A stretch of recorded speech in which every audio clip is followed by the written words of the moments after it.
हैरेलिया बैरन पिया का लिए जाए रे, हैरेलिया बैरन पिया का लिए जाए रे, जौने टिकसवा से पिया मोरे जैयन, जौने टिकसवा से पिया मोरे जैयन, ऐबर से पनिया टिकस गली जाए रे, ऐबर से पनिया टिकस गली जाए रे।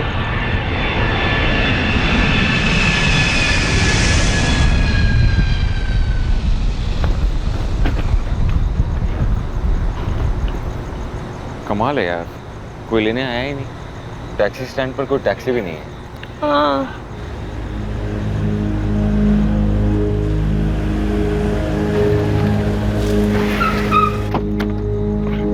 सॉरी भैया, सॉरी सॉरी सॉरी, लेट हो गया। भाभी चलो। अरे नहीं, क्या कर रहे हो? दिल्ली की मॉडल है तेरी भाभी, ये क्या कनपुरिया स्टाइल में पैर छूके उनकी उम्र बढ़ा रहे हो? और छोटू कैसा है तू? ठीक हो? आ जाओ बैठो।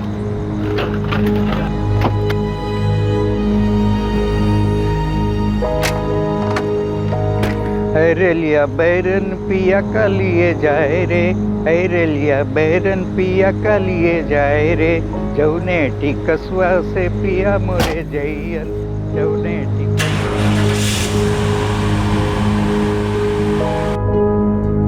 और घर में माँ बाबूजी और रमा कैसे हैं? एकदम चकाचक भैया, आप लोगों के आने के नाम से बहुत खुश है घर में सब। तुम्हारी माँ हमेशा यही गाना गाती थी ना? हाँ, पहले वो फोक सिंगर, यही कानपुर के पास अमोली में। हाँ पता है, तुम्हारे माँ का मायका भी यही है ना, तभी तो तुमने मुझसे शादी की, ताकि अपने माँ के मायके को अपना ससुराल बना सको। क्यों?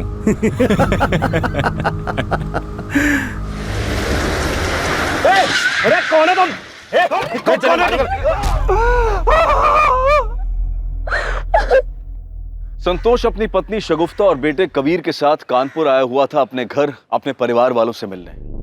सबका मन उत्साह से भरा हुआ था, लेकिन उन सब की खुशियां एक अंधेरे सपने में तब्दील हो गईं जब रात के अंधेरे में कुछ अज्ञात लोगों ने उन सब पर हमला कर दिया और शगुफ्ता को अपने साथ लेकर चले गए।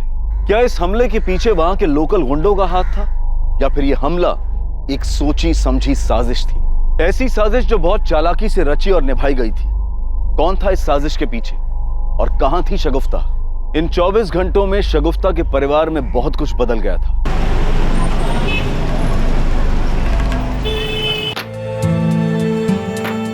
Nice. Okay, one more. Wow. Nice one. Superb. Excellent. Hold it there. Nice. Good one. Excellent. Break. Makeup. थोड़ा टचअप कर दो। एंड शगुफ्ता लिसन, आप चेंज कर लो। Next change? हाँ yeah, will continue after this. Cool. Yeah. Okay.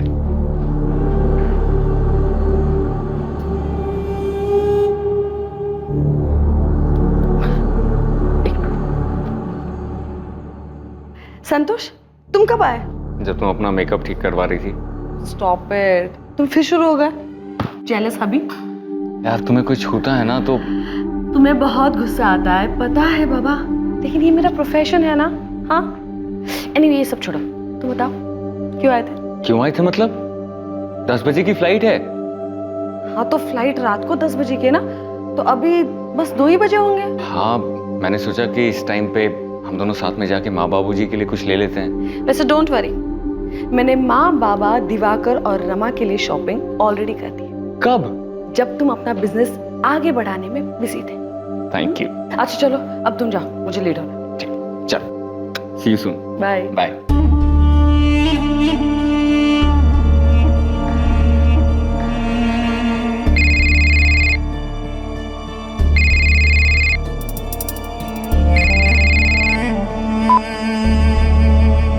हाँ पापा। हाँ नुसरत, तुमने फोन किया था? हाँ। हाँ तो बोलो ना। तू वो कैटलॉग शूट करना चाहती है क्या? वो अम्मी कह रही थी कि अम्मी को जो कहना है कहने दे, लेकिन तू वो कैटलॉग शूट नहीं करेगी, समझी तुम? वैसे भी वो हरीश भाई एक नंबर का घटिया इंसान है, बस हाथ लगाने का मौका चाहिए। लेकिन आपा, मैंने एक बार मना कर दिया ना तो बस। और अम्मी की हर बात सुनने की जरूरत नहीं है नुसरत, उनका तो काम ही यही है। तुम्हारे अभी एग्जाम्स आ रहे हैं ना, तुम एग्जाम्स पे ध्यान दो, पढ़ाई करो, समझी? बाकी सब मैं संभालूंगी। थैंक यू आपा।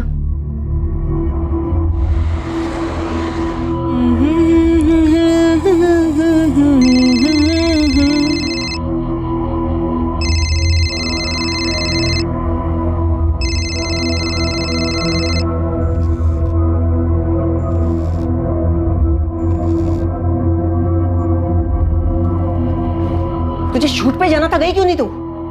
मैं पूछ रही हूँ शूट पे क्यों नहीं गई? वो शगुफ्ता आपा ने मना किया है। तुम्हारी शगुफ्ता आपा को अपने अलावा किसी और की चिंता है? अम्मी, मुझे हरीश भाई के लिए मॉडलिंग नहीं करनी। गंदी नजर है उनकी। वो मुझे जानबूझ के टच करते हैं। टच करने से मैली हो जाएगी तू।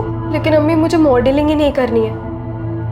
मुझे अपनी पढ़ाई पूरी करनी है, कुछ अच्छा करना है। तू समझती क्यों नहीं है? अगर तू काम नहीं करेगी तो पैसा कहाँ से आएगा और घर कैसे चलेगा फिर? लेकिन अम्मी, शगुफ्ता आपा तो सब संभाल रही है। घर का खर्चा, मेरी पढ़ाई का खर्चा। हम अच्छे से तो रह रहे हैं। अच्छे से रहने में और आलीशान तरीके से रहने में फर्क होता है। और तुझे करना क्या है? सिर्फ कैमरे के सामने खड़े होकर फोटो खिंचाने बस। नहीं अम्मी, मुझसे नहीं होगा। और शगुफ्ता आपा ने भी मना किया है। वो गुस्सा हो जाएंगी।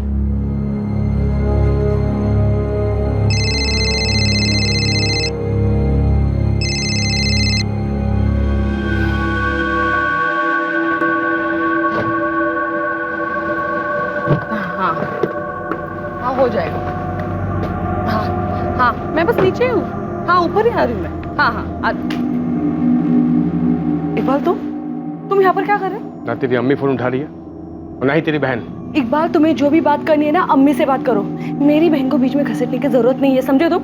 और मेरा पीछा करना बंद कर दो, वरना मुझसे बुरा कोई नहीं होगा, मैं बता दे रही तुम्हें।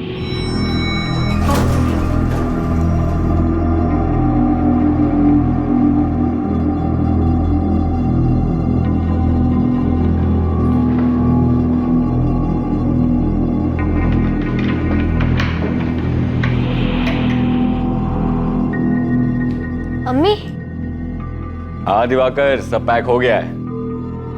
अब तो निकलेंगे बस थोड़ी देर में। हाँ हाँ भैया, आइए ना। आपके और भाभी के लिए बहुत ही बढ़िया इंतजार किए हैं हम। और जानते हैं, माँ बाबूजी बहुत ही वेट कर रहे हैं आपका। हाँ हाँ, अब तो पहुंच ही रहे हैं बस। जी भैया, प्रणाम।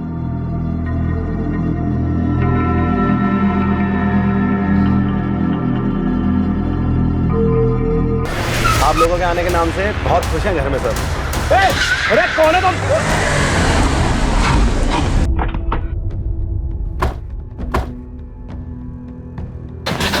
ऑफिसर कहाँ है? क्या हुआ? अरे वो लोग। क्या हुआ? क्या बात है? सर वो लोग मेरी पत्नी को उठा के ले गए सर। सर मैं बहुत डर गया था। मुझे लगा कहीं वापस आके फिर से हमें कोई नुकसान पहुंचाने की कोशिश ना करे। बड़ी मुश्किल से अपने घर पहुंचा सर। सबसे पहले अपने बेटे कबीर को घर पे छोड़ा और जब पुलिस स्टेशन आ रहा था तो मेरा भाई दिवाकर मिला। अरे दिवाकर! अरे भैया, और हम यहाँ आ गए सर। कार का मॉडल, कलर और नंबर क्या है? आपकी पत्नी की आपके पास फोटो है क्या? हाँ सर, मेरे सर तो मोबाइल में थी, वो उन लोगों ने छीन ली सर। सर मेरे मोबाइल में है सर। हाँ। ये इसमें सर मेरी कार की फोटो भी है सर, जिसमें वो भाभी को लेके गए। कौन सी?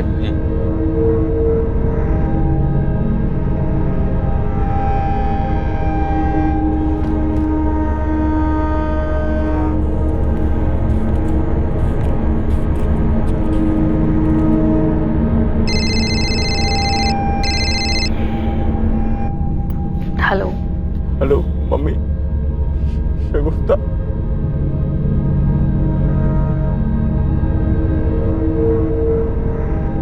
क्या हुआ अम्मी?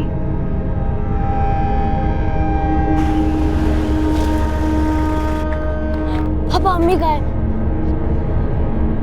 बेटा, कुछ पता चला? पुलिस क्या कह रही है?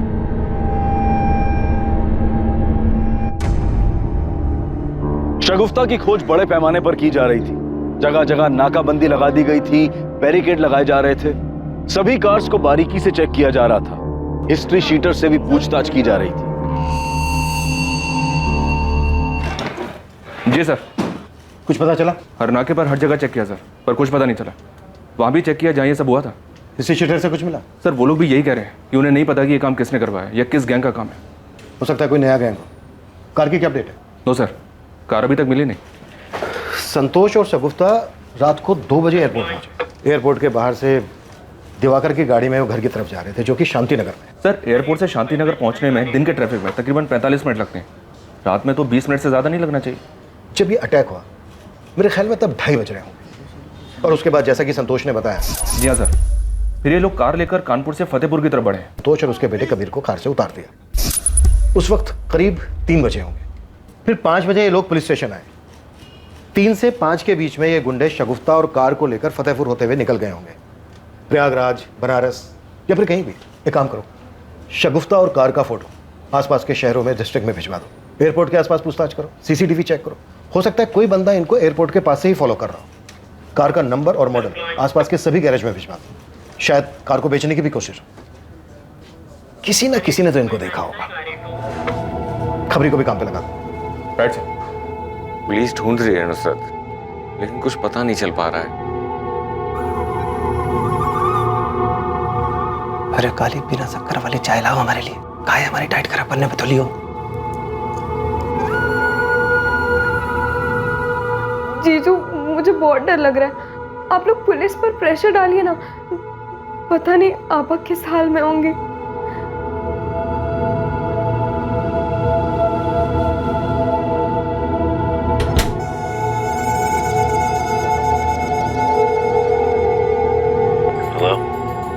हेलो, क्या किया?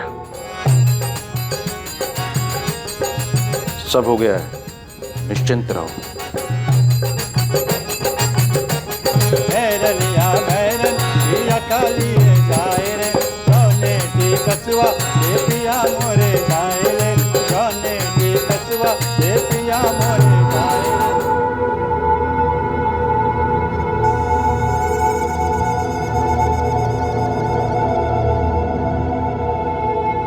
कुछ पता चला क्या सर? पूरा 1 दिन हो गया शगुफ्ता को किडनैप हुए। अरे आप लोग कर क्या रहे हैं सर? पता नहीं वो लोग क्या कर रहे होंगे शगुफ्ता के साथ। देखिए, हम पता करने की पूरी कोशिश कर रहे हैं। हमें लग रहा है वो शगुफ्ता को लेकर कानपुर से निकल चुके हैं। वैसे हमने आसपास के स्टेट की पुलिस को अलर्ट कर दिया है। हमें शक है कि शगुफ्ता से किसी ने ये व्यक्तिगत दुश्मनी निकाली। शगुफ्ता की, आपकी किसी के साथ कोई रंजिश, कोई दुश्मनी थी? नहीं सर, मेरी या शगुफ्ता की किसी के साथ कोई दुश्मनी नहीं है।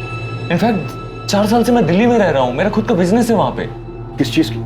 सर मेरी टाइल्स की कंपनी है सर। उसी के एड शूट के दौरान मैं शगुफ्ता से मिला था।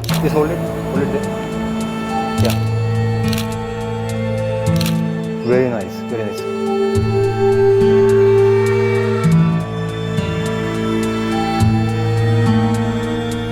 पहले हमारे बीच में दोस्ती हुई, फिर प्यार।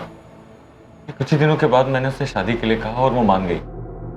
फिर हमने शादी कर ली सर 2 साल पहले। 2 साल पहले? जी सर। और आपका बेटा कबीर? वो कबीर इनका बेटा नहीं है सर। वो शगुफ्ता भाभी और उनके पहले पति का बेटा है। 1 नंबर का घटिया इंसान है सर वो। सर इकबाल नाम है उसका। ये इकबाल ऐसा कुछ कर सकता है? वो क्यों करेगा सर? तो हमारी शादी के काफी साल पहले से ही शगुफ्ता और इकबाल अलग रहने लगे थे। और इकबाल बहुत अच्छे से जानता है कि कबीर शगुफ्ता से कितना प्यार करता है। सर कबीर और शगुफ्ता में मेरी जान बसती है सर। हम तीनों की अपनी ही एक अलग दुनिया है। देख लेना बाबा, आज आपको हरा के रहूंगा। अरे हरा के तो दिखा बच्चू। ये क्या हुआ? अरे क्या हुआ? अरे यार, ये अरे अरे उसे मारो ना, देखो उसे। अरे मैं खेल रहा हूँ ना, रुको। तो खेलना ही नहीं आता। 1 मिनट। अरे रुको, जाओ। यस, मैं जीत गया। अच्छा, माँ बेटे ने एक टीम बना ली है। छोड़ूंगा नहीं मैं दोनों। सर प्लीज मेरी शगुफ्ता को ढूंढ दीजिए सर। पता नहीं कहाँ होगी, किस हाल में होगी। पता नहीं क्या किया होगा उन लोगों ने उसके साथ।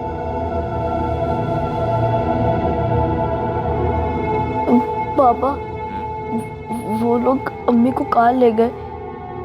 अम्मी कब मिलेगी? मिल जाएगी बेटा, बहुत जल्द मिल जाएगी।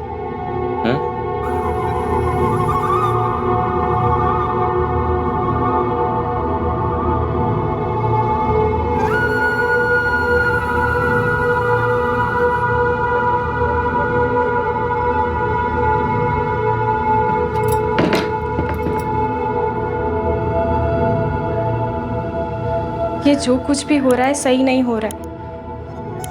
एक बच्चे को उसकी माँ से कोई कैसे अलग कर सकता है? आप एक बात सच सच बताएंगे? क्या आपको पता है कि भाभी कहाँ है? अरे दिमाग फिर गया क्या तुम्हारा? हमें कहे तो सबको पता है कि वो कहाँ है। गुंडे उठा के लेके गए हैं ना उनको। भगवान जाने उनके साथ अब क्या हो रहा होगा।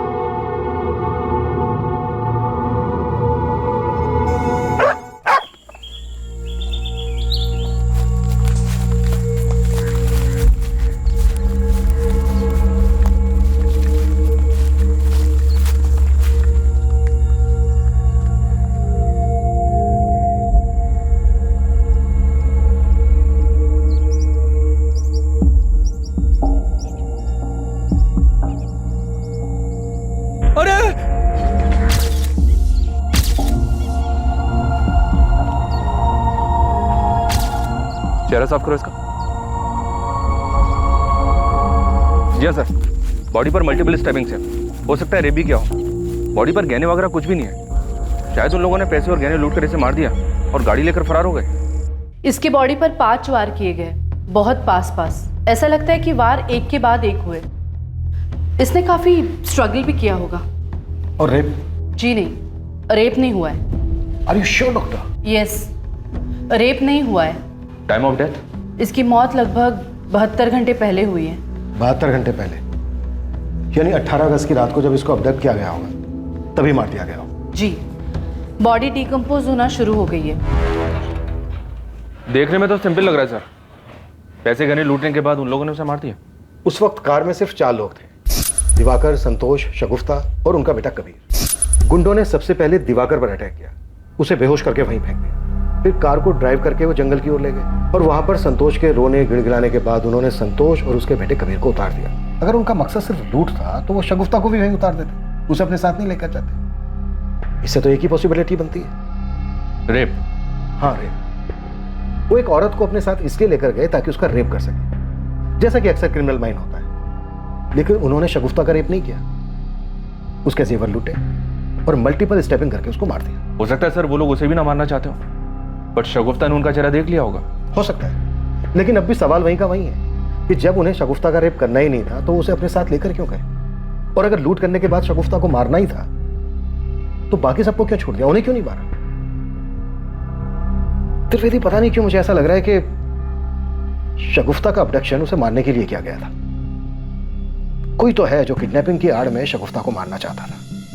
तो फिर ऐसा कौन हो सकता है सर? त्रिवेदी, शगुफ्ता के घर वालों के बारे में पता करो, यहाँ कानपुर में भी और दिल्ली में भी। ये क्राइम जितना सिंपल दिख रहा है ना, उतना है नहीं। एक औरत इतने टाइम के बाद यहाँ कानपुर आती है और आते ही उसको मार दिया जाता है। मुझे लग रहा है कि हमें कहानी दिखाई कुछ और जा रही है, जबकि असल कहानी है कुछ और। शगुफ्ता सिंह को बहुत बेरहमी से मारा गया था। पोस्टमार्टम की रिपोर्ट के बाद पुलिस को शक हुआ कि शगुफ्ता को किसी गैंग ने सिर्फ लूट के इरादे से निशाना नहीं बनाया था, बल्कि सबके पीछे कोई और ही मकसद था। कोई और था जिसने पूरी प्लानिंग के साथ शगुफ्ता को मरवाया था। शगुफ्ता की मौत से किसे फायदा पहुंच सकता था? इस कत्ल के पीछे का मकसद क्या था? शगुफ्ता की मौत ने ये सारे सवाल खड़े कर दिए थे जिनके जवाब मिलने अभी बाकी थे। मुझे तो समझ ही नहीं आ रहा है कि मैं आपसे क्या कहूं। मुझे तो यकीन ही नहीं हो रहा है कि शगुफ्ता मर चुकी है। तुम्हारी वाइफ और तुम्हारी फैमिली के बीच सब कुछ ठीक चल रहा था? हाँ, सब कुछ बिल्कुल ठीक था हमारे बीच।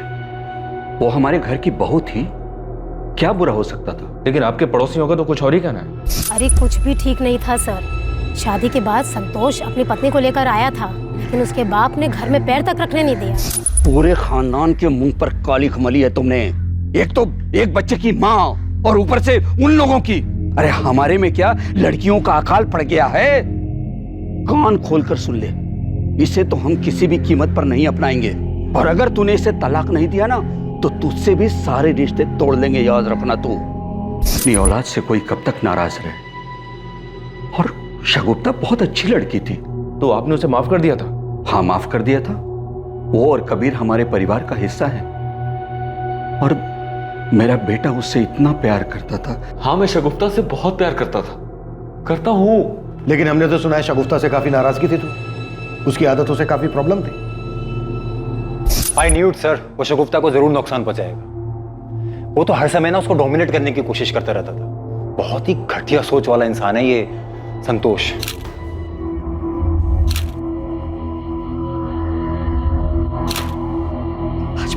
व्हाट इज दिस शगुफ्ता? मैंने तुमसे सुबह ही कहा है ना, मुझे तुम्हारे ऐसे ऐसे कपड़े पहनना बिल्कुल पसंद नहीं है। मैंने भी तुमसे कहा था ना कि तुम मेरे पति हो और मैं तुम्हें पूरी रिस्पेक्ट और प्यार दूंगी, बस तुम मेरे काम में दखल मत देना। तुमसे शादी करने से पहले भी तो मैं मॉडल ही थी ना। देखो, मेरे लिए मेरा काम बहुत इंपॉर्टेंट है, इसलिए तुम इस बात को ज्यादा आगे मत बढ़ाओ। सर, अगर मैं ये कहूं कि मुझे शगुफ्ता के कपड़ों से कोई प्रॉब्लम नहीं थी तो ये झूठ होगा। मुझे प्रॉब्लम थी और उसे भी ये पता था। सर, मैंने आज तक अपने दिल की कोई भी बात उससे नहीं छुपाई थी। शगुफ्ता की माँ एक छोटी बहन भी है ना, शगुफ्ता का उनके साथ कैसा रिश्ता था? सर, उसकी छोटी बहन नुसरत में शगुफ्ता की जान बसती थी और अपने माँ से भी शगुफ्ता बहुत प्यार करती थी।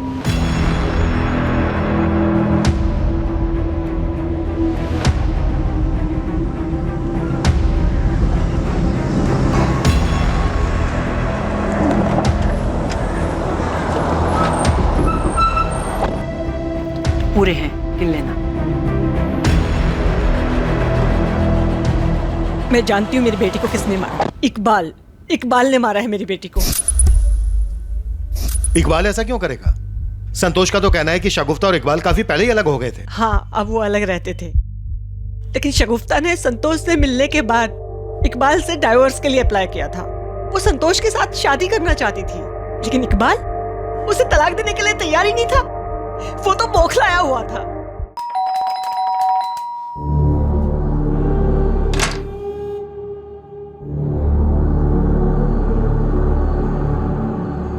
तुम मेरे साथ ऐसा नहीं कर सकती। ये सब क्या नाटक है इकबाल? हम दोनों बहुत पहले अलग हो गए थे और मत भूलो कि तुम मुझे छोड़कर चले गए थे। मेरे से गलती हो गई, प्लीज। मैं संतोष से प्यार करती हूँ और उसी से ही शादी करूँ। हमारा बेटा कबीर? कबीर सिर्फ मेरा बेटा है। ये ठीक नहीं कर रही तुम, बहुत पछताओगी तुम।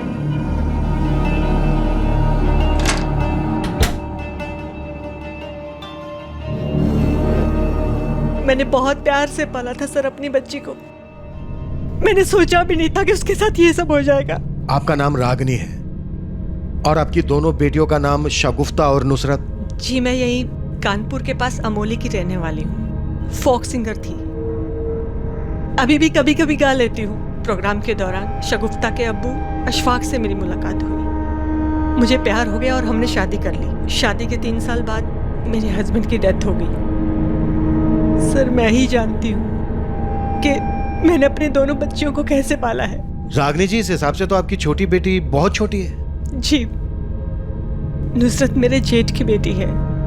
जब ये 3 साल की थी तब मैंने इसे गोद लिया था। शगुफ्ता की शादी हो गई थी, मैं अकेले पड़ गई थी, इसलिए मैंने इसे गोद लिया था। सर, मैंने दोनों बच्चों को बहुत प्यार से पाला है।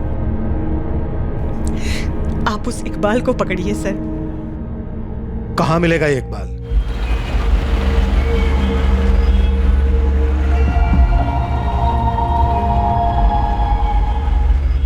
तो इकबाल बहुत गुस्सा था तुझे शगुफ्ता पर? नहीं सर, मैं उससे बिल्कुल गुस्सा नहीं था, बल्कि मैं उससे प्यार करता था। लेकिन शगुफ्ता ने तुझे तलाक देकर संतोष से शादी कर ली, तो हो सकता है तेरा ये प्यार नफरत में बदल गया हो और इसीलिए शायद मरवा दिया तूने शगुफ्ता को। कैसी बातें कर रहे हैं सर आप? मुझे तो यहाँ आकर पता चला कि शगुफ्ता मर चुकी है। पिछले 2 महीने से उससे मिला तक नहीं मैं। लेकिन रागनी जी तो कुछ और ही कह रही है। वो औरत सिर्फ मुझे फंसाना चाहती है सर, बहुत चालू औरत है।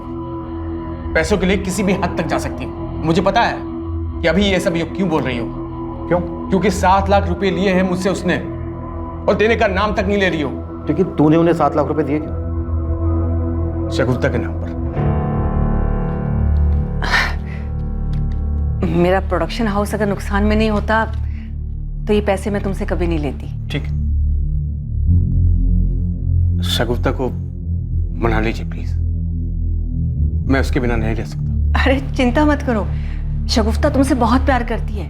मैं बात करूंगी ना उससे, और संतोष के साथ शादी मैं होने नहीं दूंगी। इस बात को 2 साल हो गए सर। शगुफ्ता की शादी भी हो गई, अब वो औरत ना मेरे पैसे लौटा रही है न मेरे फोन का जवाब दे रही। शगुफ्ता की माँ शगुफ्ता की हत्या का इल्जाम तेरे सर पे लगा रही है और तू यहाँ अपनी कुछ अलग ही कहानी सुना रहा है। कोई कहानी नहीं सुना रहा सर, कहानी सुनाना तो उस रागिनी का काम है। कुछ काम हम तो करती नहीं औरत, सिर्फ पैसे के लिए शगुफ्ता के पीछे पड़ी रहती थी। मैं बोल रहा हूँ बहुत चालू औरत है वो सर। शगुफ्ता 14 साल की थी ना, तब से उसने उसे काम पर लगा दिया था। इनफैक्ट हमारी शादी भी इस रागिनी की वजह से टूटी थी। और वो दूसरी बेटी ना उसकी, नुसरत, उसे भी उसने इसलिए गोद लिया था ताकि उसके पास बुढ़ापे में पैसे आते रहे। पैसों के लिए सर वो किसी भी हद तक गिर सकती है। आपा ये देखो इसकी शक्ल। तुम दोनों क्या खिकी कर रहे हो? इस मैगजीन में बात की है मैंने, अच्छे पैसे देने मॉडलिंग के। अम्मी आप जानती है ना मैं ऐसे शूट नहीं करती। हाँ तो तुझे कौन कह रहा है? नुसरत करेगी ना। अम्मी नुसरत ये सब बिल्कुल नहीं करेगी। जब ये मॉडलिंग करना ही नहीं चाहती है तो आप इसके पीछे क्यों पड़ी है? तू अपना मुंह बंद रख। खुद तो शादी करके सेट हो गई, अब हमारे घर का क्या होगा, कैसे गुजारा होगा, सोचा कभी? किस चीज की कमी है आपको? हाँ, आपकी हर जरूरत तो पूरी हो रही है ना। लेकिन हाँ, आपकी ख्वाहिशें मैं पूरी नहीं कर सकती क्योंकि उसका तो आंख है ही नहीं। अम्मी आपके लिए कितना भी करो कम ही है। अगर आपका बस चले ना तो अब अपनी बेटियों को धंधे पर बिठा दो। बकवास नहीं चाहिए।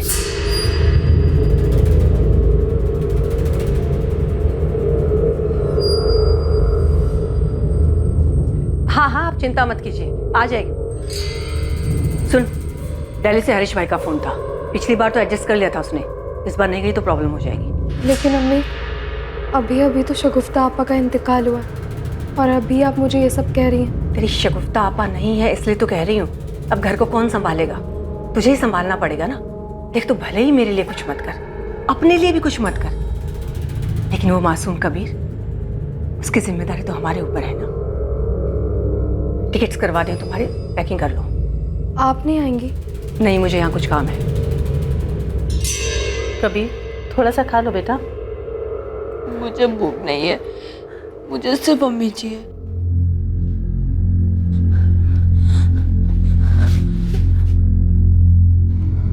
पापा अम्मी का है, मुझे सिर्फ अम्मी चाहिए।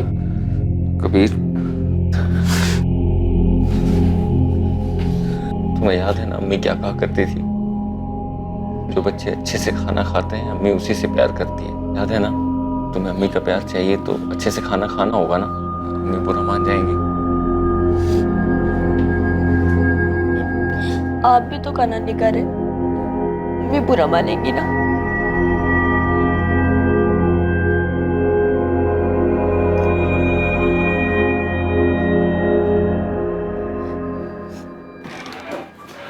जी सर। कार का कुछ पता चला? नहीं सर, कानपुर के बॉर्डर के पास हर जगह पता कर लिया। और इकबाल का? जी हाँ सर, इकबाल के बारे में पता करवाया। काफी रसिक मिजाज का आदमी है, ड्रिंक्स करता है, कभी कभी औरतें भी आती है उसके पास। कबीर 8 साल का था जब शगुफ्ता और इकबाल अलग हुए थे। ये कॉल रिकॉर्ड्स आ गया सर, ये देखिए। इकबाल रागिनी और नुसरत को बार बार कॉल कर रहा था सर, और शगुफ्ता को भी। हो सकता है अपने 7 लाख रुपए वापस लेने के लिए पीछे पड़ा। सर फैमिली के बाकी मेंबर्स तो क्लीन है, पर इस रागिनी का कुछ झोल लग रहा है। ये देखिए सर, ये रागिनी यहाँ कानपुर में किसी के रेगुलर टच में थी, किसी शैलेंद्र नाम के आदमी के। और जिस रात शगुफ्ता यहाँ कानपुर में आई थी उस रात भी इसने शैलेंद्र को 8 बार कॉल किया था। हाँ मैंने किया था फोन। शैलेंद्र मेरा चचेरा भाई है। कमाल है, चचेरा भाई है तो आपने इतने सालों से अपने चचेरे भाई से कांटेक्ट क्यों नहीं किया? जहां तक मैं देख पा रहा हूँ पिछले 2 महीने से ही आप दोनों के बीच बातचीत हो रही है। असल में ये भी एक फोक सिंगर है, लेकिन यहाँ कानपुर में रहकर कोई क्या कमाएगा। मैंने इससे कहा था कि दिल्ली में आ जाओ, मेरे साथ काम कर लो। सर क्या एक बहन अपने भाई के लिए इतना भी नहीं कर सकती?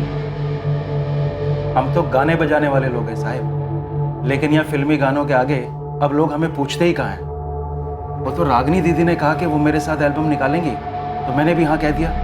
वैसे बड़ा ही अजीब इत्तेफाक है रागिनी जी, आपकी बेटी की हत्या के 2 महीने पहले आप दोनों भाई बहन के बीच प्यार पनपा। कहीं इस प्यार पनपने की कोई और वजह तो नहीं है? तो आपको लगता है मैंने शगुफ्ता को मरवाया?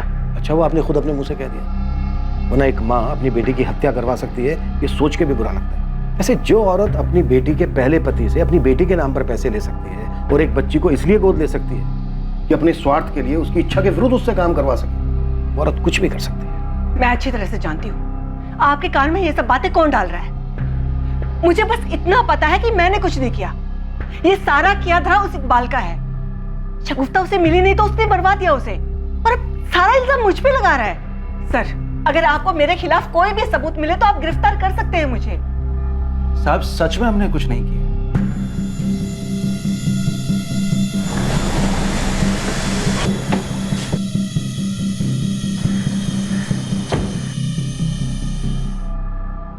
संतोष, ये रागनी और इकबाल का क्या चक्कर है? शगुफ्ता की हत्या का इल्जाम दोनों एक दूसरे के सर पे लगा रहे हैं। पता नहीं सर, शगुफ्ता अपनी छोटी बहन नुसरत से बहुत प्यार करती थी। अपनी माँ से कुछ खास प्यार नहीं था उसे, पर वैसा कोई झगड़ा भी नहीं था। हाँ, अक्सर नुसरत को लेकर दोनों के बीच में कहासुनी हो जाती थी। और इकबाल? घटिया आदमी है सर, अक्सर मारपीट किया करता था शगुफ्ता के साथ, इसलिए दोनों अलग हुए थे। लेकिन सर, मुझे ये नहीं समझ में आ रहा है कि ये 2 साल बाद क्यों उसका मर्डर करवाएगा। शगुफ्ता ने तुम्हारे साथ शादी की, हो सकता है वो इस बात को लेकर गुस्से में।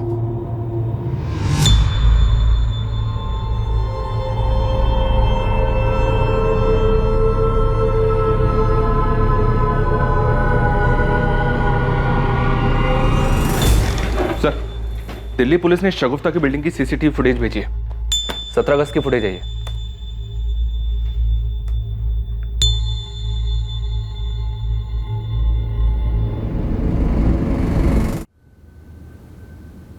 इकबाल, तूने तो हमसे कहा था कि तू शगुफ्ता से पिछले 2 महीने से नहीं मिला है। पता क्या है हमने? शगुफ्ता की मौत से 1 दिन पहले तो शगुफ्ता के घर गया था।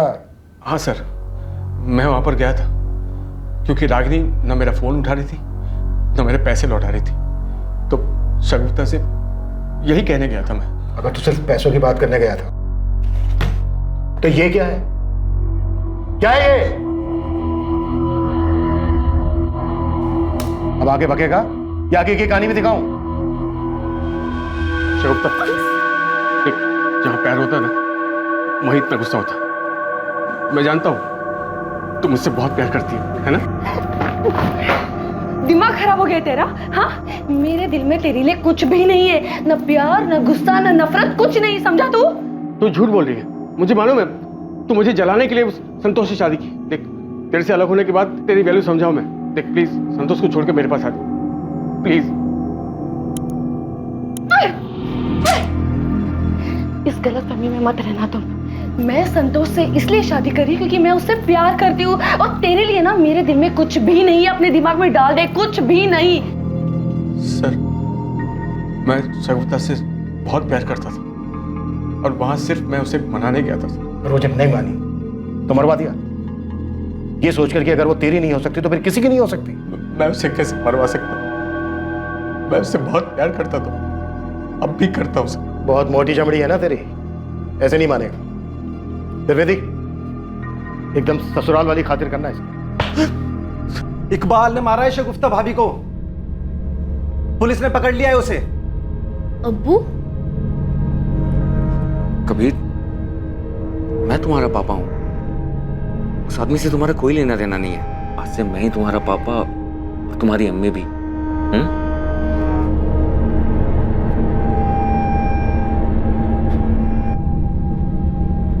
बहुत हो गया तुम लोग का ड्रामा। कबीर की नानी जिंदा है अभी। कबीर मेरे साथ जाएगा। चल बेटा। अरे, आप कबीर को नहीं ले जा सकती हैं। तुम कैसे रोकोगे मुझे? क्या लगता हो कबीर के? कबीर का तुम्हारा खून का रिश्ता तक नहीं है। चल बेटा। आप मुझे कबीर से अलग क्यों कर रही हैं? ये मेरी शगुफ्ता की आखिरी निशानी है। शगुफ्ता मेरी बेटी थी, कबीर तुम्हारा सौतेला बेटा, तो कानूनी तौर पर इसकी सगी रिलेटिव सिर्फ मैं हूं। चल बेटा। सलाम साहब। क्या रे चंदू, आजकल कोई इन्फॉर्मेशन नहीं मिल रही है तेरी तरफ से? शगुफ्ता की कार कहाँ चली गई ये भी पता नहीं कर पाया तू? साहब, मैं शगुफ्ता की कार क्या, उसका खून ही लेकर आया हूं आपके पास। इकबाल? नहीं, इकबाल नहीं, रागिनी, शगुफ्ता की अम्मी। ये देखिए साहब, ये खास कॉपी आप ही के लिए निकलवाया है। सब बहुत बड़ा हाथ मारा है रागिनी ने शगुफ्ता के मरने के बाद, शायद इसलिए मारा हो शगुफ्ता को। त्रिवेदी, रागिनी को बुला। ये तो फोन ही नहीं उठा रही सर। जिस होटल में रागिनी रुकी थी उस होटल से पता करो इस वक्त वो कहाँ। सर, हेलो, ये रूम नंबर 204 में रागिनी जी से बात करवाइए प्लीज। सर वो तो चेकआउट करके चली गई। व्हाट? क्या हुआ? वो तो चेकआउट करके निकल गई सर। सर, रानी जी कबीर को लेके चली गई हैं सर, उनको रोकिए ना प्लीज, हमें एफआईआर करना है उसके खिलाफ।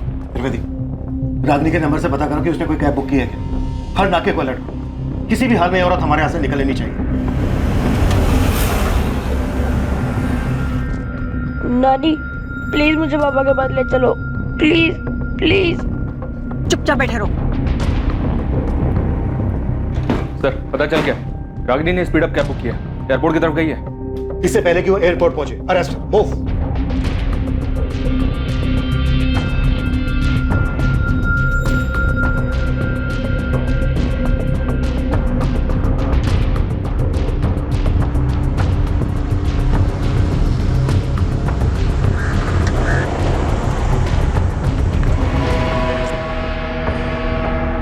आपने ही शगुफ्ता की हत्या करवाई है। और मैं ऐसा क्यों करूंगी?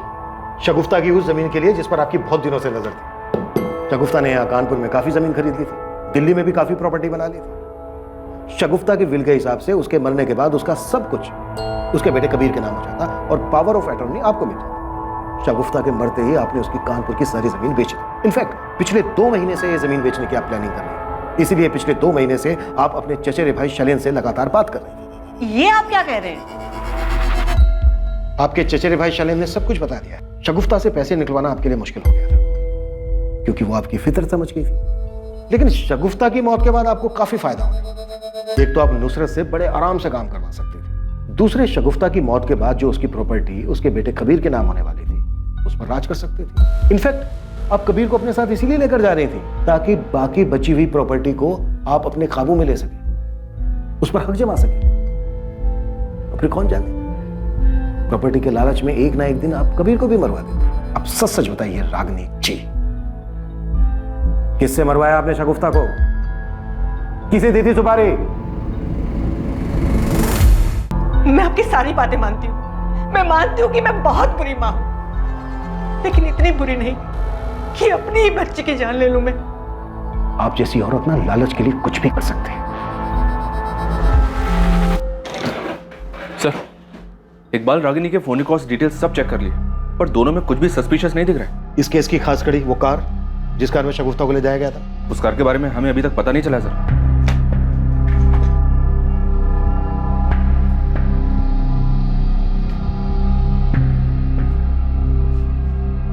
लगता है इस कार को ज्यादा यूज नहीं किया जाता था। मर्डर वाली रात ये कार क्यों यूज की गई होगी? कमाल है दिवाकर, उस दिन अटैकर्स ने तुम पर, तुम्हारी भाभी शगुफ्ता, तुम्हारे भाई संतोष, तीनों पर अटैक किया, लेकिन उन्होंने तुमसे कुछ नहीं लिया। तुम्हारा पर्स, तुम्हारी ज्वेलरी, तुम्हारा मोबाइल फोन, कुछ भी नहीं। क्यों? सर उन लोगों ने तो मुझे पहले ही बेहोश कर दिया था, मुझे तो कुछ पता ही नहीं, और जब होश आया तो मैं रोड पर था।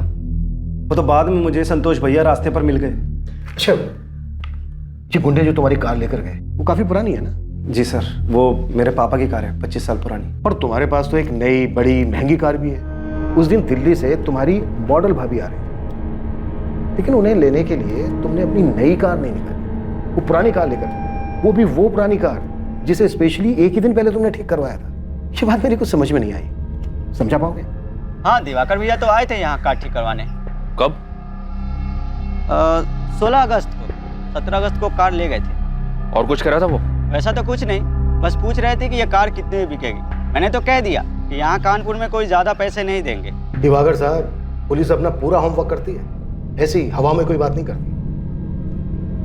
तो आप अपनी पुरानी कार इसलिए लेकर गए ताकि उसमें पुरानी यादें ताजा कर सके, या फिर इसलिए लेकर गए कि नई कार में आप लूट कैसे करवाते हैं, मर्डर कैसे करवाते हैं? क्योंकि आपको अपनी नई कार तो बहुत प्यारी है ना। सर मैंने कुछ अरे नहीं रुकिए किया। रुकिए रुकिए, इतनी जल्दी क्या है? बहुत सबूत है हमारे पास। ये रहे दिवाकर साहब आपके कॉल रिकॉर्ड्स। जब हमने आपके कॉल रिकॉर्ड्स दोबारा से चेक किए तो हमारे सामने आया कि अटैक की रात से लेकर अब तक आपको गोंडा से बहुत सारे कॉल आ रहे हैं, वो भी एक लैंडलाइन नंबर से। तो हमने सोचा भाई पता किया जाए ये नंबर किसका है जो दिवाकर साहब को इतना परेशान कर रहा है, इतने कॉल कर रहे हैं। तो हमने पता किया तो हमें मालूम हुआ कि ये नंबर तो एक स्क्रैप डीलर का है। हमने उससे पूछा भाई तुम दिवाकर साहब को इतने सारे कॉल क्यों कर रहे थे? तो पता है उसने हमें क्या बताया? वो जो आपकी खानदानी कार थी जिसमें आप अपनी पुरानी यादें ताजा करने गए थे, जिसे पुलिस बेसब्री से ढूंढ रही थी, वो कार उसी ने खरीदी। अब ये बोल, ये सब तूने खुद किया या तेरा बाप भी शामिल है इसमें? क्योंकि तेरे बाप को भी शगुफ्ता पसंद नहीं थी ना।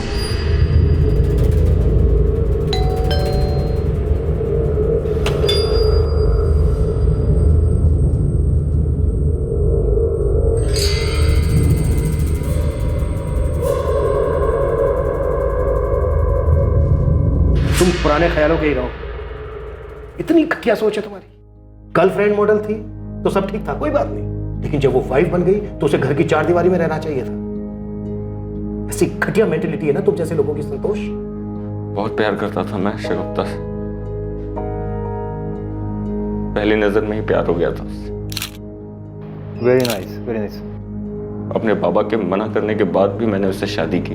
कान खोलकर सुन ले, इसे तो हम किसी भी कीमत पर नहीं अपनाएंगे। इतने साल मैंने अपने बाबा को मनाने की कोशिश की और आखिर में वो मान भी गए।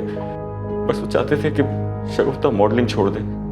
मैंने बहुत कोशिश की शगुफ्ता को समझाने की, लेकिन वो मानी नहीं। मेरे लिए मेरा काम बहुत इंपॉर्टेंट है, इसलिए तुम इस बात को ज्यादा आगे मत बढ़ाओ। मैं अपने माँ बाप और शगुफ्ता के बीच के इस रंजिश से तंग आ गया था। मुझे कुछ समझ में नहीं आ रहा था मैं क्या करूं, तो मैंने घर वालों को झूठ बोल दिया कि उसने मॉडलिंग छोड़ दी है। लेकिन शगुफ्ता मेरी कोई भी बात मानने को तैयार नहीं थी। प्लीज संतोष, तुम्हें उनसे झूठ बोलने की जरूरत नहीं थी। मैंने तुमसे शादी की है, लेकिन इसका मतलब ये नहीं कि मेरी अपनी कोई आइडेंटिटी ही नहीं है। मुझे अपने काम से बहुत प्यार है। तुम्हें अगर अपने काम से इतना प्यार है तो नुसरत को क्यों मना करती हो? क्योंकि उसे ये सब पसंद नहीं है। ऊपर से वो लोगों को हैंडल नहीं कर पाती। और तुम्हें पता है, मेरी मर्जी के बगैर कोई मुझे हाथ भी नहीं लगा सकता। तो अगर तुम्हारी मर्जी होगी तो कोई हाथ लगा देगा? संतोष, मैं मॉडलिंग करती हूँ, पैसों के लिए लोगों के साथ सोती नहीं हूँ। मैं अपने काम में बहुत अच्छी हूँ। मैं अपना करियर किसी के लिए नहीं छोड़ सकती। बस बहुत मेहनत की है मैंने यहाँ तक पहुँचने के लिए। मैं समझ गया था सर कि वो मानेगी नहीं। उसने इकबाल को भी इसलिए छोड़ा था। पर सर, मैं कभी भी ये नहीं सह पाता कि वो मुझे छोड़कर किसी और के साथ चली जाए। इसलिए तूने शगुफ्ता को मरवा दिया? मैं बौखला गया था सर। उसका वो काम, उसकी मॉडलिंग, उसके वो कपड़े, लोगों का उसे वैसी नजरों से देखना, उसके यूनिट के लोगों का उसको वो छूना, मेरा दिमाग नहीं काम कर रहा था। ऊपर से मैंने शगुफ्ता से शादी करके अपने घर वालों को बहुत तकलीफ दी थी। अब अगर उनके शगुफ्ता को अपनाने के बाद हमारा तलाक हो जाता तो कितना बुरा लगता उन्हें। मैं ये सब नहीं चाहता था। तो तूने दिवाकर के साथ मिलकर शगुफ्ता को मारने की प्लानिंग कर ली? जी। निकल। शगुफ्ता को लेकर इतनी खलिश थी तेरे मन में, और तू इसे प्यार कह रहा है?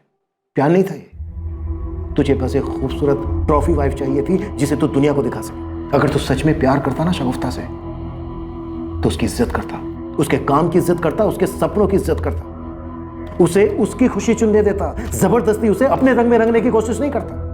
तुझे किसी की जिंदगी से खेलने का कोई हक नहीं था, लेकिन तूने अपनी जिद, गुस्से और जलन की वजह से अपनी ही पत्नी को मरवा दिया। कबीर के सर से उसकी मां का साया छीन लिया। इसके लिए तुझे कभी कानून माफ नहीं करेगा, और न ही कभी कबीर।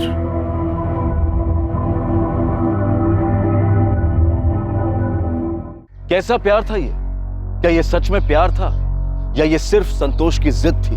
और ऐसा सिर्फ एक शगुफ्ता के साथ नहीं हुआ है। आज के आधुनिक युग में भी शादी के बाद लड़कियों से अपेक्षा की जाती है कि वो अपनी पुरानी जिंदगी, अपनी पहचान को भूलकर अपने पति और उसके परिवार वालों की इच्छा के मुताबिक ही काम करें। एक लड़की को कैसे रहना चाहिए, क्या खाना चाहिए, क्या पहनना चाहिए, क्या करना चाहिए और क्या नहीं करना चाहिए, ये सब उस लड़की के ससुराल वाले और उसका पति मिलकर तय करते हैं। पर क्या ये सही है? शादी तो पति पत्नी को एक दूसरे पर बराबर का हक देती है, तो फिर ये पक्षपात क्यों? लेकिन एक रिश्ता सच्चा तभी कहलाता है जब उस रिश्ते में बंधे हुए लोग एक दूसरे के निर्णय को सराहते हैं, एक दूसरे को आगे बढ़ने के लिए प्रेरित करते हैं, एक दूसरे की ढाल बनकर खड़े होते हैं। और शादी के रिश्ते में ये बात पति और पत्नी दोनों पर लागू होती है। जिस इंसान से कोई रिश्ता जोड़ा गया हो और उसे निभाने की चाहत भी हो, तो उसके लिए सीने में खलिश और मन में आपराधिक भावनाएं लेकर जीना कोई जीना नहीं। देखते हैं हमारे आज के एपिसोड की दूसरी कहानी।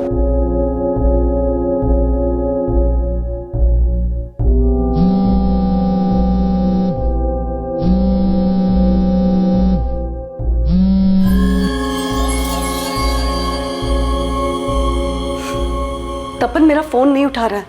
उसे और थोड़ा टाइम दो, परेशान है वो, अभी सब कुछ नहीं भूला पाया वो। तपन ने तो पीना भी शुरू कर दिया है। जानता हूं, कल रात को जब देर से लौटा था तो मैंने ही दरवाजा खोला था। खाना गरम कर दो बेटा, तुम्हारी मम्मी तुम्हारे वेट करते करते सो गई 12 बजे। नहीं, मैं खा गया। फिर पिया होगा, कुछ खाया नहीं होगा। चलो कुछ खा लो। नहीं खाना।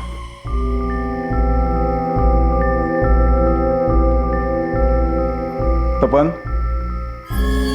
अगर तुझे कोई प्रॉब्लम नहीं तो कल से मैं भी चलूं तेरे साथ पीने? बिना टेंशन मत लो, उसे और थोड़ा टाइम दो। अभी भी तो ब्रेकअप हुआ उसका आरती के साथ। मेरा बेटा उस आरती के पीछे ना अपनी पूरी जिंदगी बर्बाद कर रहा है। यही बात उसे खुद रियलाइज करने दो, तब जाके इस सबसे बाहर निकलेगा।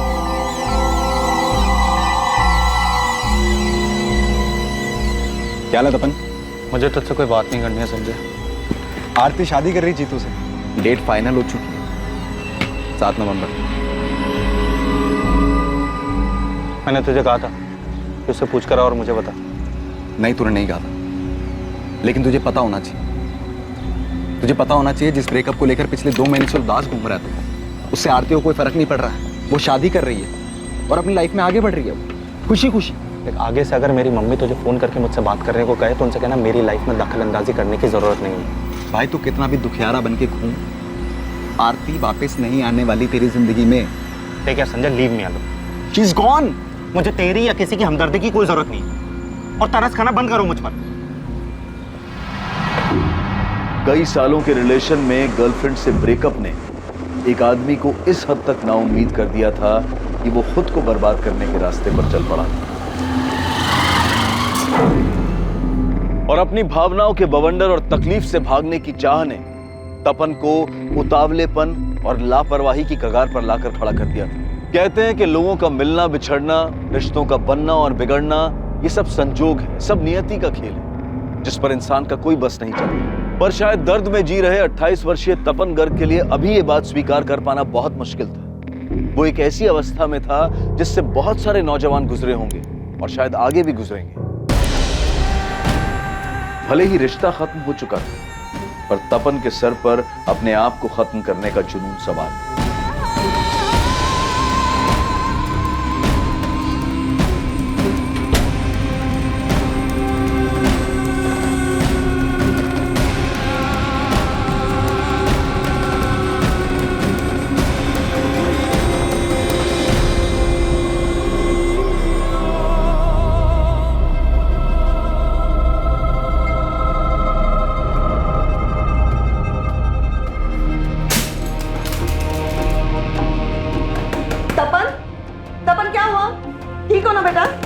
दरवाजा खोलो प्लीज।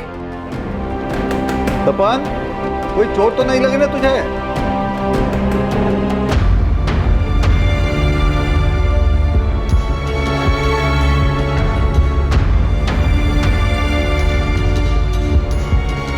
भाई साहब इधर। हेलो भाई साहब, एक से बढ़कर एक आइटम। आओ ना, मैं दिखाता हूँ। देखने का पैसा नहीं है भाई साहब। अरे भाई साहब, यहाँ आपके हिसाब की मिलेगी। भाई साहब यहाँ आओ ना। ओ साहब, आप कहाँ घूम रहे हो? आप जो ढूंढ रहे हो वो सिवाय मेरे किसी के पास नहीं। आइए मेरे। आरती नाम की मिलेगी। अरे आपके लिए आरती नाम रखवा देंगे, आप आओ तो सही मेरे साथ। देख, चुपचाप रहनी चाहिए, ना हंसनी चाहिए ना कुछ बोलनी चाहिए। जो मैं करूँगा ना करूँगा। 100% मिलेगी। जो मन में आए सब करो, बस एक काम करना, मारपीट नहीं करने, वरना लफड़ा होगा। आइए साहब आइए। नीलिमा, इनको बिल्कुल हमारी लैला टाइप की चाहिए। हमारे खास आदमी है, अच्छा रेट लगा दो। देखिए साहब, लैला का 1 घंटे के लिए 800 रुपए है। आप उसे 2 घंटे के लिए लेके जाइए और मुझे 1200 रुपए दीजिए। हाँ।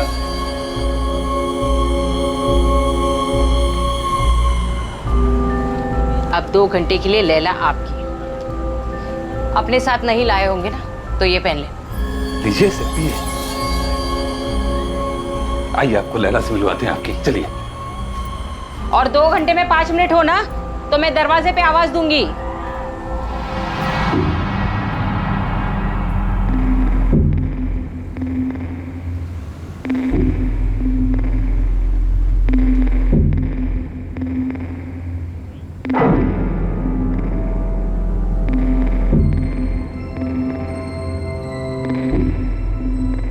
इस वक्त इस कमरे में बैठा तपन गर्ग अपने अंदर की अशांति और निराशा के कारण एक अपराध के क्षेत्र में प्रवेश कर चुका था और आगे चलकर अनजाने में वो एक अपराध का हिस्सा भी बनने वाला था, या फिर संयोग उसका जीवन बदलने वाला था।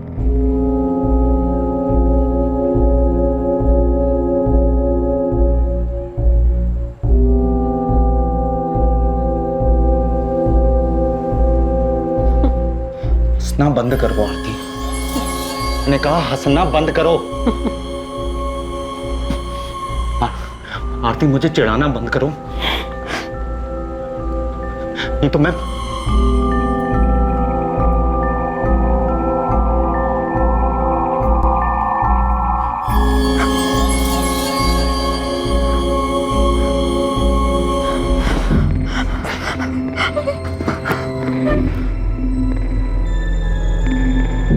कुछ नहीं करना है मुझे तुम्हारे साथ, कुछ नहीं।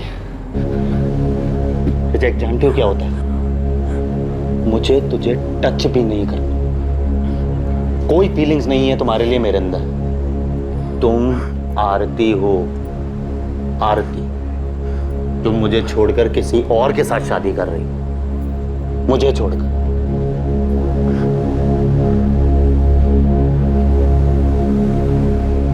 ऐसे ही छोड़कर चली गई। क्यों क्यों छोड़ा मुझे? क्या कमी है मेरे अंदर?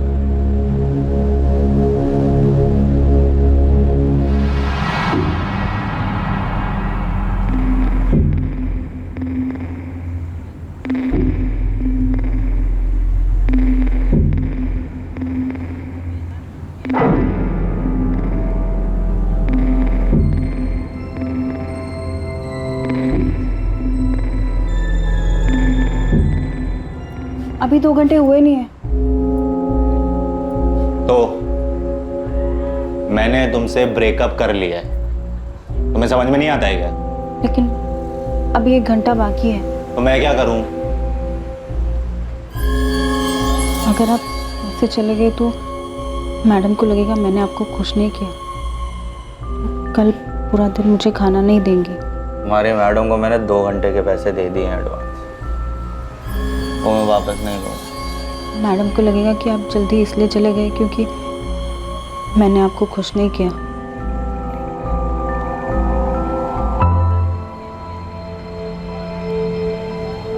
क्या कमी है मुझमें? ऐसे ही छोड़कर चल।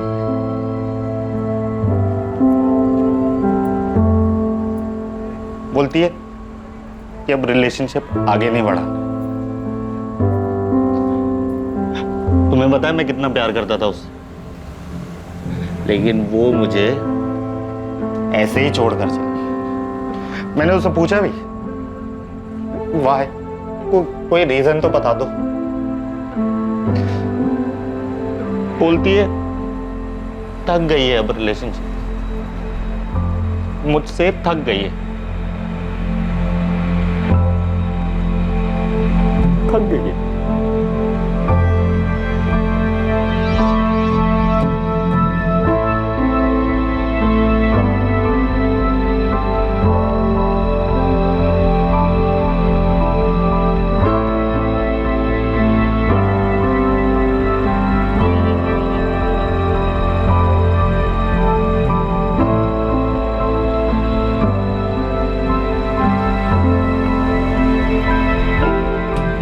साला इस लैला से सब कस्टमर नाखुश होकर जाते हैं, लेकिन इस बंदे ने इसमें ऐसा कौन सा ताजमहल देख लिया?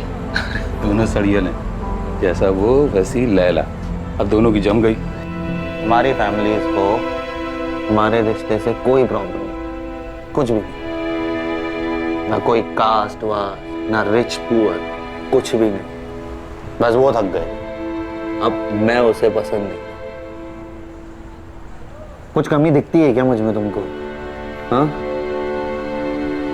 जीतू का नाम है आरती के वेडिंग का, उसमें कोई कमी नहीं। कमी मुझ में।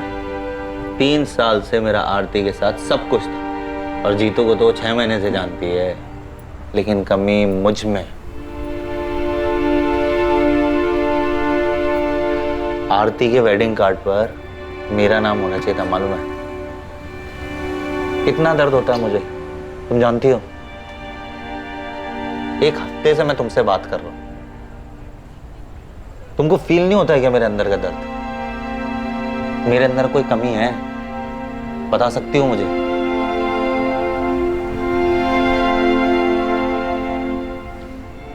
खाना मिलता है तुझे? बस खाना खाओ, पेट भरो, बस। और कोई फीलिंग्स नहीं है ना तुम्हारे अंदर, है ना? मैं खाना नहीं खा पा रहा हूं, सो नहीं पा रहा हूं चैन से, जी नहीं पा रहा हूं, रोज मरने की सोचता हूं, इसलिए चला आता हूं यहाँ नरक में। लेकिन तुमको तो बस खाना ही खाना है ना।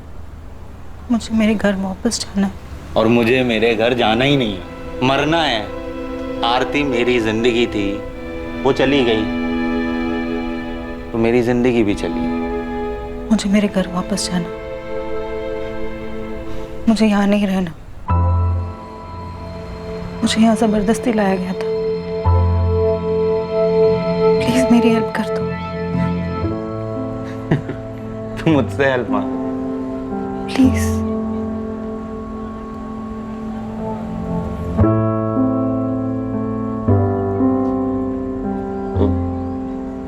क्या नाम बताया था तुमने अपना? लैला, पर वो मेरा असली नाम नहीं है। ये लोग मुझे यहाँ इस नाम से बुलाते हैं। मेरा नाम नफीसा कुरैशी है। और मेरा भाई मुराद मुझे ढूंढ रहा होगा। अम्मी को और भाई को पता भी नहीं होगा कि मैं यहाँ आगरा में हूँ। मुराद, तुम जिस कंपनी के बारे में बता रहे हो उसके बारे में पता तो किया था, हमारे सामने ही कॉल किया था, पर वो लोग ऐसे ही किसी को काम पर तो नहीं रखते। नफीसा कुरैशी? नो सर, इस नाम की कोई ज्वाइनिंग नहीं और ना ही कोई बीना कुमारी नाम की एम्प्लॉय है हमारे यहाँ। आप बोल रहे हैं कि उसने नफीसा कुरैशी को हमारे यहाँ रिक्रूट किया था? 16 अगस्त की बात है शहनाज जी। नफीसा यहाँ अपने घर रांची से निकली थी। उसने अपने भाई मुराद और माँ बिल्किस को यही बताया था कि वो आपके मुंबई वाले ऑफिस को ज्वाइन करने जा रही है। नफीसा इस बीना कुमारी से ही मिली और उसने कहा था कि बीना के जरिए ही उसे रिसेप्शन का जॉब मिला। आई एम सॉरी सर, हमारे यहाँ रिक्रूटमेंट ऐसे नहीं होते हैं। उसके लिए अलग से HR डिपार्टमेंट है। शायद उस लड़की ने अपने घर वालों से झूठ बोला होगा। मुराद, हमने नफीसा को ढूंढने की बहुत कोशिश की, पर इतना तो कंफर्म है कि उसने KNT फार्मा ज्वाइन तो नहीं किया। नफीसा के कॉल रिकॉर्ड से बीना कुमारी का पता चल सकता है। हमने उसके रिकॉर्ड्स मंगवाए, देखते हैं उसमें से क्या मिलता है। सर, नफीसा आपी ने KNT फार्मा ही बताया था। वो ऐसे झूठ बोल कर नहीं जाएंगे, और अगर अच्छी अपॉर्चुनिटी नहीं होती तो वो कभी जाती ही नहीं। जॉब तो वो यहाँ पर भी कर ही रही थी। हम तो पता करेंगे मुराद, पर तुम भी पता करो कि नफीसा की लाइफ में कोई लड़का था क्या, कोई दोस्त या मोहल्ले का जिसके साथ वो भाग गई हो। मतलब मुंबई के बजाय तुम यहाँ आगरा आ गई, वो भी बिना मर्जी के? कौन लाया तुम्हें यहाँ? तुम्हें भी प्यार में धोखा मिला है क्या? तुम्हारे बॉयफ्रेंड ने चीट किया? मैं किसी के साथ भाग कर नहीं आई थी। बीना ने मेरी मजबूरी का फायदा उठाया था। मैं जिंदगी भर तुम्हारा एहसान मानूंगी।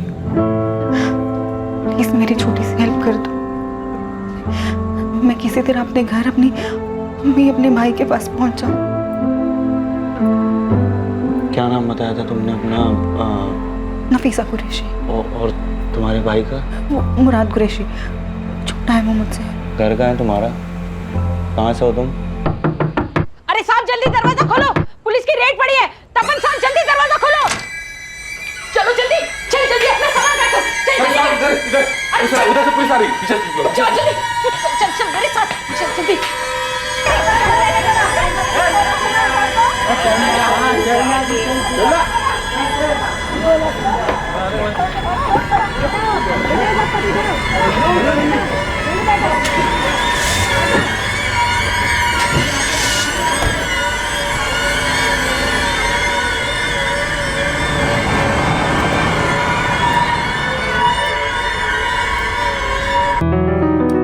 ये ले पराठा, और एक बनाओ या कुछ और खाएगा? बस। ये क्या है, ऐसे ही खा रहा है? आचार खा ले। अरे बस लिया है मैंने मम्मी, बस। चाय चढ़ाई है मैंने, पी के जाना। और सुन, खाना भी रेडी हो रहा है, टिफिन लेते जाना। बहुत दिनों के बाद तुझे ब्रेकफास्ट टेबल पे देखा है ना, लगता है पूरे महीने का ब्रेकफास्ट तुझे एक ही साथ खिला देगी।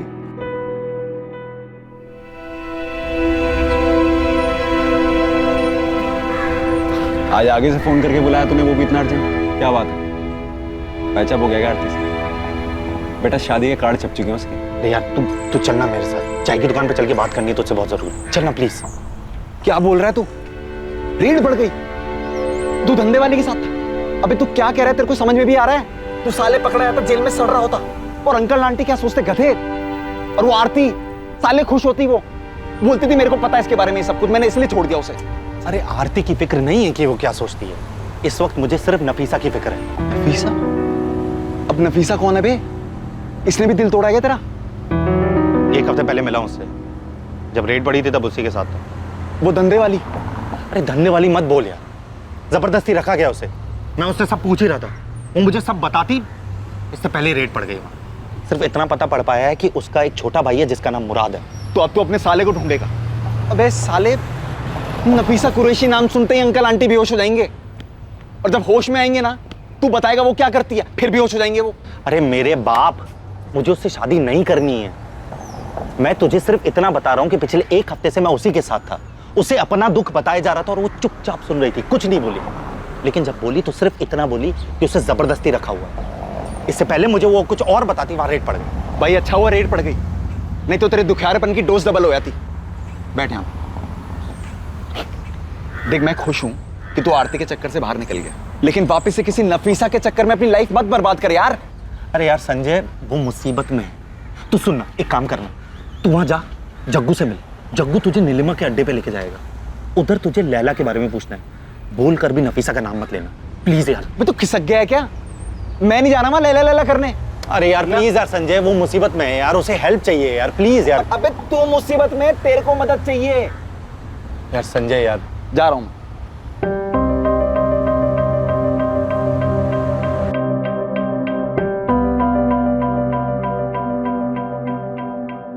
मुझे यहाँ जबरदस्ती लाया गया था, मुझे मेरे घर वापस जाना है, प्लीज मेरी हेल्प कर दो।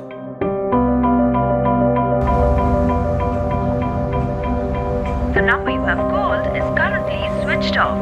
Please try again later.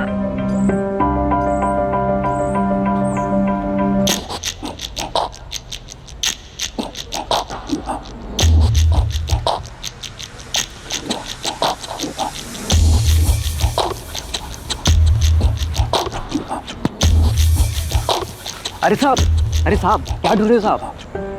अरे साहब आप जो ढूंढ रहे हो ना, यहाँ भी बंद हो गया है, लेकिन दूसरी जगह चालू है।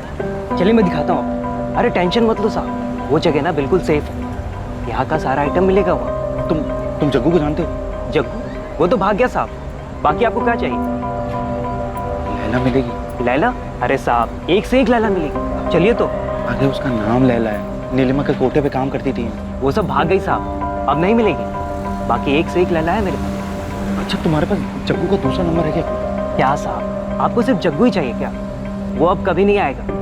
अरे साहब हमारी लैला को एक बार ट्राई तो कीजिए, चलिए मेरे साथ। नहीं तुम जाओ। अरे नहीं मेरे को जान दो, तुम जाओ। अरे संजय, उसके साथ सच में जबरदस्ती की गई होगी। तुझे पता है, मैंने सुना है कि कैसे ट्रैफिकिंग करके ले जाया जाता है और फिर जबरदस्ती मार मार के वो लोग धंधा करवाते हैं। भाई बहुत सी लड़कियां करती हैं, नफीसा भी करती होगी। और एक सेकंड, तू अपना काम वाम छोड़ के उसको ढूंढने की तो नहीं सोच रहा ना? अरे संजय यार, मैं वहां पर सिर्फ अपना गुस्सा निकालने गया था, और मैं बस किसी को रिजेक्ट करना चाहता था यार, ताकि अपना गुस्सा बाहर निकाल सकूं। तुझे पता है, पिछले 1 हफ्ते से मैं सिर्फ बोलता रहा और वो मुझे सुनती रही, और ये आरती के सदमे से भी ना मैं उसी की वजह से बाहर आया हूं। अबे किससे मिलके आ रहा है? नफीसा से मिला है किसी साइकियाट्रिस्ट से?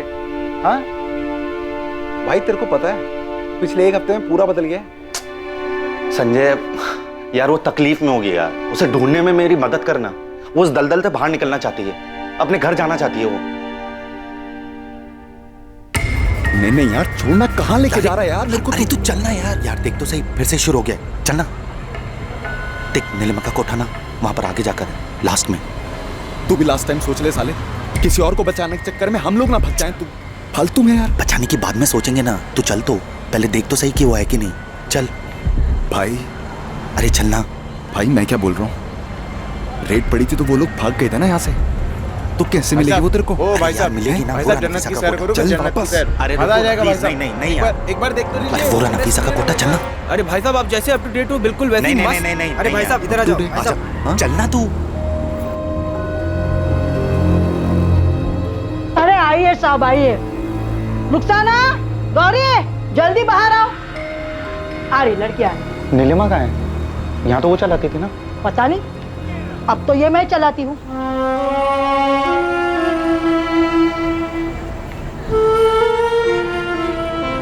साहब पसंद कर लो इसमें से किसी को भी।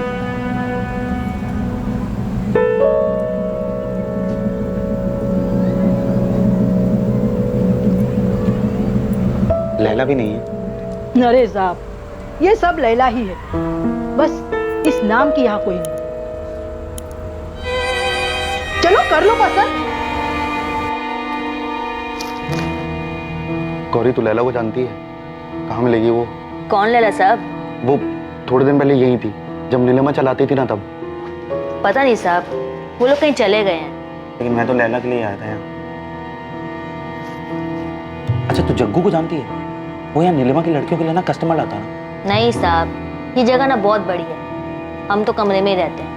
बाहर क्या हो रहा है, कौन आ रहा है, कौन जा रहा है, क्या मालूम। हाँ लेकिन पिछली रेड के बाद ना बहुत लोग यहाँ से चले गए, शायद वो लोग भी चले गए होंगे।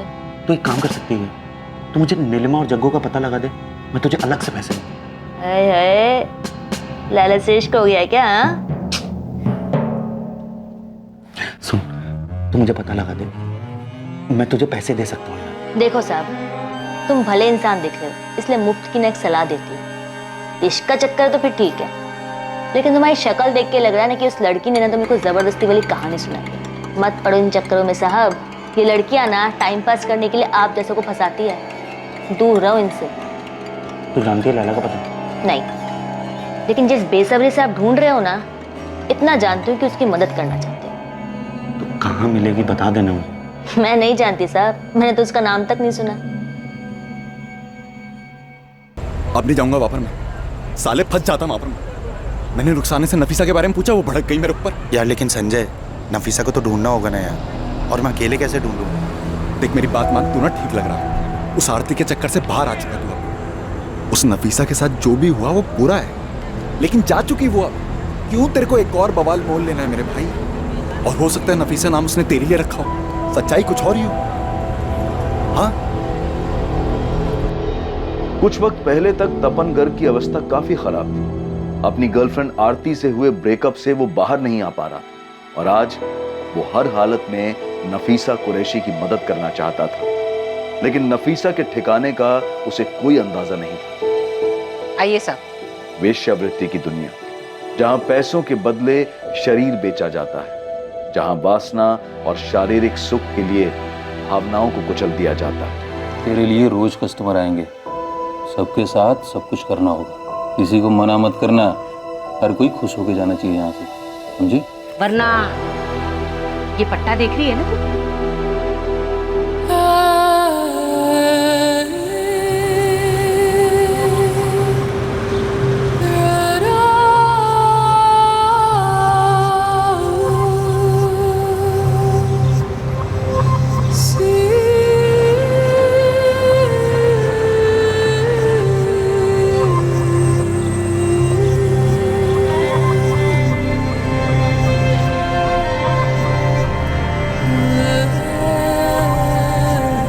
आराम से बैठ। जी।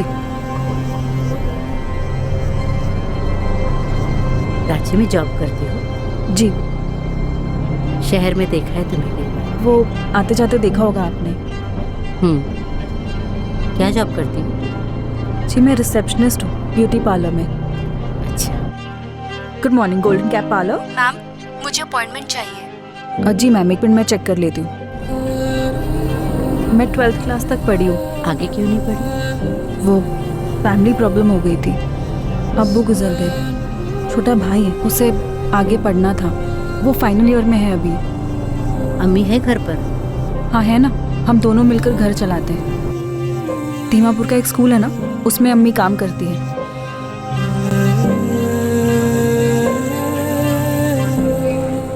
अम्मी उठ जाओ।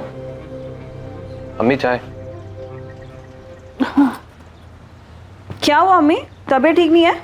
हाँ बेटा, बस थोड़ा बुखार है। तो बताया क्यों नहीं? अभी आप ही बोलो ना अम्मी को कि 2-3 दिन की छुट्टी ले ले।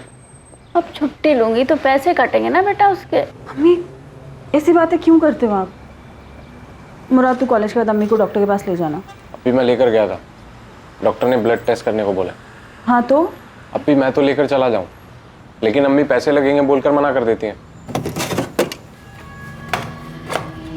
ये ले मुराद, और अगर पैसे कम पड़े तो मुझे बता देना।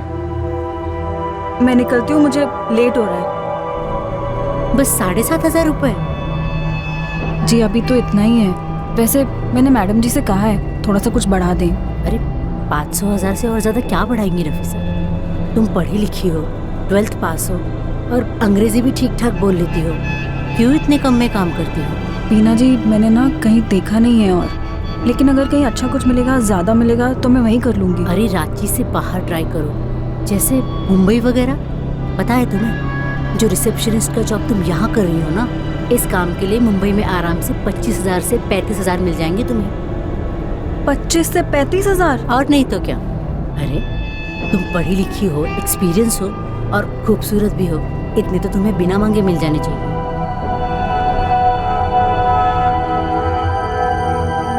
रिपोर्ट्स लेने के बाद डॉक्टर के पास भी गया था, बोला कि इलाज करवाओ और अम्मी को रेस्ट करने के लिए बोला। ठीक है। अभी मैं सोच रहा था कि कहीं जॉब कर लूं ताकि अम्मी काम छोड़ के आराम कर सके और इलाज भी आराम से हो जाए। नहीं नहीं मुराद, तू अपनी पढ़ाई देख। ट्रीटमेंट में पैसे लगते हैं अप्पी, आप अकेले नहीं कर पाओगी।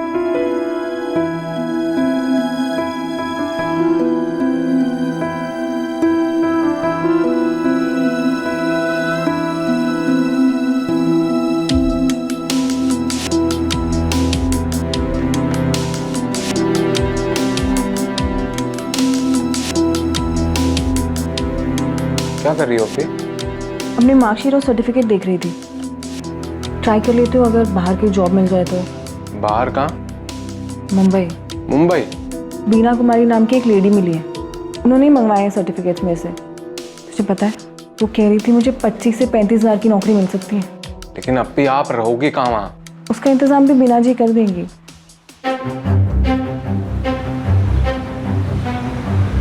माफ कीजिएगा बीना जी, मैं थोड़ा सा लेट हो गई। कोई बात नहीं। ये लो, तुम्हारी जॉब पक्की हो गई है। मुंबई में फार्मा कंपनी है NKT फार्मा। सच्ची बीना जी? हाँ, बस 35,000 नहीं दिलवा सकता, 30,000 तक सैलरी दिलवा देगा। 30,000? और कोई इंटरव्यू भी नहीं होगा? अरे नहीं बाबा, तुम्हारी फोटो और मार्कशीट से वैसे भी तुम्हारा काम हो गया। मेरा भाई सुरेश अगले हफ्ते रांची से मुंबई के लिए निकल रहा है। हफ्ते भर का टाइम है, सोच लो, हो सके तो तुम भी उसी के साथ निकल जाना। वो तुम्हारे रहने खाने का सारा इंतजाम कर देगा मुंबई में। अगले हफ्ते? नफीसा के इतनी दूर जाकर काम करने की बात से न मुराद खुश था न उसकी अम्मी बिल्किस। लेकिन नफीसा घर की बड़ी बेटी थी जो काम करके घर चला रही थी। उसने अपनी अम्मी और भाई मुराद को मना लिया।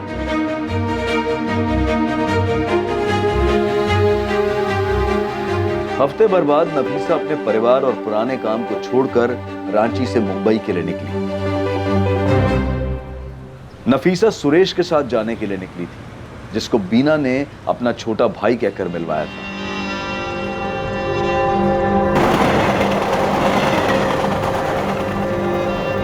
नफीसा, लाओ अपना फ़ोन। मैं तुम्हें नया फ़ोन और सिम कार्ड दे रहा हूँ। आज से तुम्हारे बिल का सारा खर्चा कंपनी उठाएगी।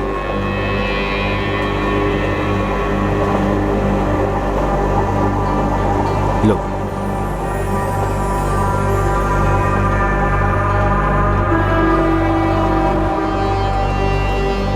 सुरेश भैया, हम आगरा क्यों आए हैं? बीना दीदी ने कहा था हम सीधा मुंबई जाएंगे। हाँ, प्लान तो सीधा मुंबई जाने का ही था, लेकिन क्या है ना, दिल्ली में हमारी कंपनी की एक अर्जेंट मीटिंग निकली। लेकिन तुम फिक्र मत करो, यहाँ आगरा में मीटिंग के लिए KNT फार्मा का मेरा एक दोस्त आया। वो यहाँ से तुम्हें दिल्ली और फ्लाइट से सीधा तुम्हें मुंबई पहुँचा देगा। आओ नफीसा, आओ।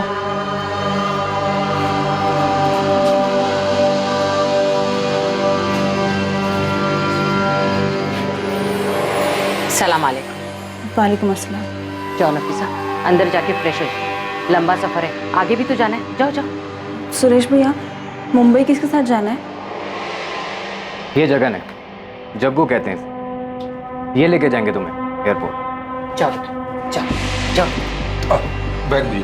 अरे ठीक है, चलो शर्मा मत, चलो आराम कर लो, खाना मंगाते हैं, आ जाओ।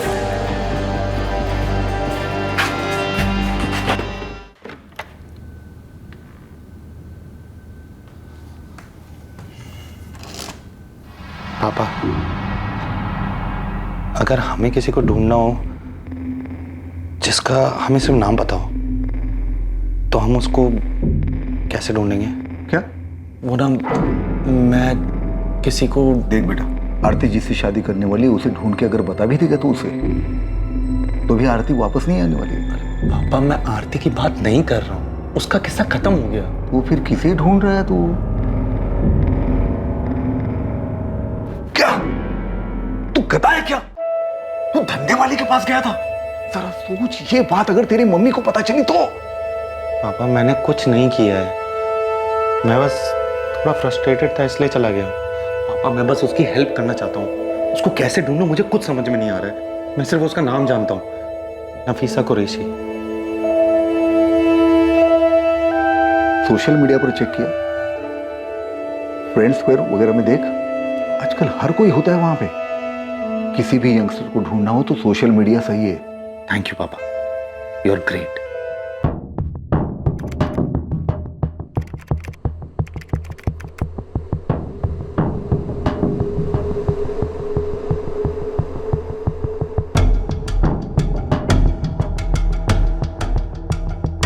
इतनी रात गए काम कर रहा है तू? Good night mummy. अरे मैं तो ऐसे ही पूछ रही थी तुझे। तपन गर्ग फ्रेंड स्क्वायर पर हर उस प्रोफाइल को चेक कर रहा था जो नफीसा कुरैशी के नाम से थी, इस उम्मीद में कि वो जिस नफीसा को ढूंढ रहा है उसका प्रोफाइल उसे मिल जाए। यार संजय, अब तक 68 प्रोफाइल चेक कर चुका हूँ और अभी भी बाकी है। मैंने तो उसके भाई मुराद कुरैशी को भी सर्च किया, उसके नाम की भी 38 प्रोफाइल्स हैं, लेकिन उसको कैसे ढूंढूं? उसको तो पहचानता भी नहीं हो यार। एक बात बता, ये फ्रेंड स्क्वायर पे तेरी वाली नफीसा मिल भी गई तो तू क्या कर लेगा? उसका स्टेटस अपडेट मिलेगा तेरे को कि मैंने एड्रेस चेंज कर लिया है, कोठा कहीं और है। अबे जबरदस्ती रखा गया ना उसे वहां पर, तो सेल फोन कहां से होगा उसके पास और वो सोशल मीडिया कहां से चलाएगी? सोचना। अरे ये तो मैंने सोचा ही नहीं था। सोचना भी मत बेटा, मिल भी गई ना तब भी कुछ नहीं कर पाओगे।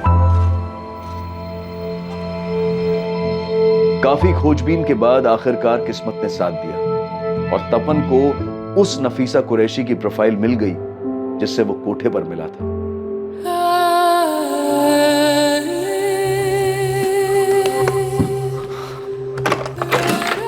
पापा, एक मिनट आओ ना, काम है। आओ ना। ये देखो, यही वो लड़के के साथ फोटो है उसका। शायद यही मुराद होगा, उसका भाई। नफीसा की फ्रेंड लिस्ट चेक कर, शायद मुराद उसमें ऐड होगा।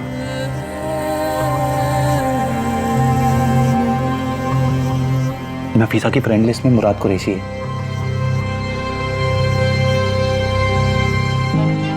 यही होगा मुराद, नफीसा का भाई। इसको मैसेज करना चाहिए। नफीसा को तो फंसाया गया है, मतलब मुराद को नहीं पता होगा।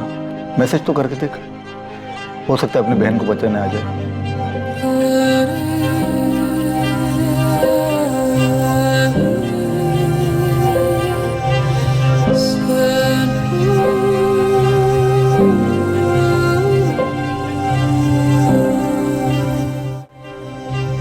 मम्मी, जा रहा हूँ, आते वक्त पुलिस स्टेशन से होते हुए आऊंगा। हाय मुराद, मेरा नाम तपन गर्ग है, मैं आगरा से। मुझे तुम्हारी बहन नफीसा के बारे में बात करनी है। मैं तुम्हारी बहन से यहाँ आगरा में एक कोठे पर मिला। मेरा नंबर है 4449831।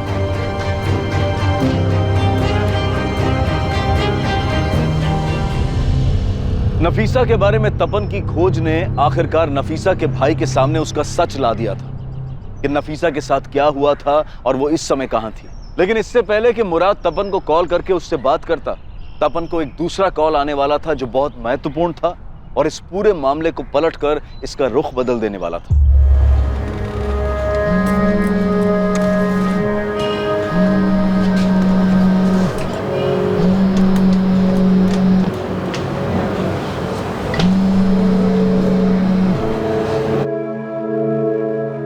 हेलो, हाँ गौरी, तुमने फोन किया था?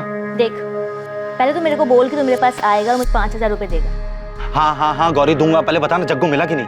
जग्गू और नीलिमा ने इसी बाजार में यहाँ से एक गली छोड़कर फिर से अपना डेरा जमाया है।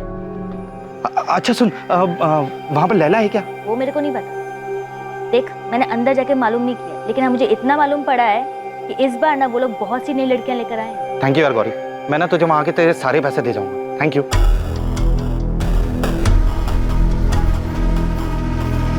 मुराद ने तुरंत तपन से बात की और आगरा के लिए निकल गया। आगरा में तपन ने मुराद को रिसीव किया और तपन मुराद को उस जगह ले गया जहां नफीसा थी, ताकि मुराद पहचान कर सके कि वो लड़की लैला मुराद की बहन नफीसा कुरैशी है।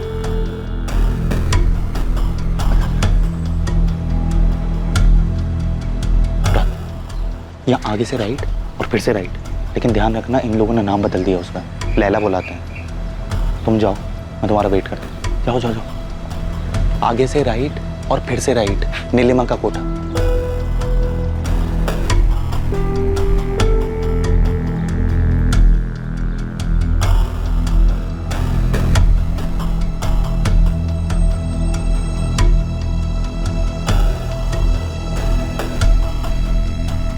अरे आइए आइए साहब, आइए। अरे नेहा, काजल, सब जन आ जाओ बाहर।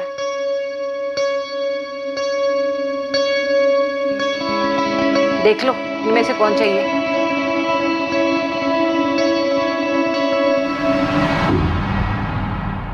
मैं लैला के लिए आया हूँ। लैला? पहले भी आए हो क्या? नाम कैसे जानते हो? वो मेरा एक दोस्त है, उसने बताया। कौन दोस्त? तपन नाम है उसका, तपनगर। अच्छा अच्छा, तपन। कहाँ है वो? उन्हें पता है हम वापस आए हैं? वो आए नहीं? आएगा, वो भी आएगा, लेकिन पहले मुझे लैला चाहिए। लैला का भाव अभी बढ़ गया है। 1 घंटे का 1000 लेगी और 2 घंटे के लिए ले जाओगे तो 1500 दे देना। चलेगा।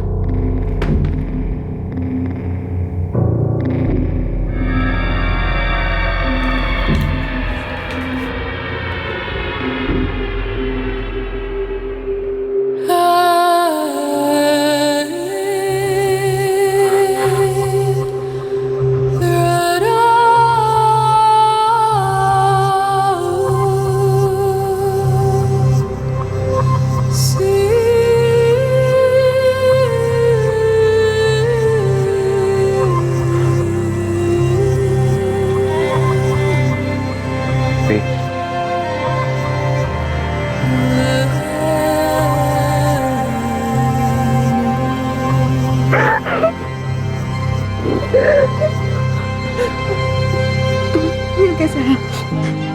अबे आप यहाँ कैसे?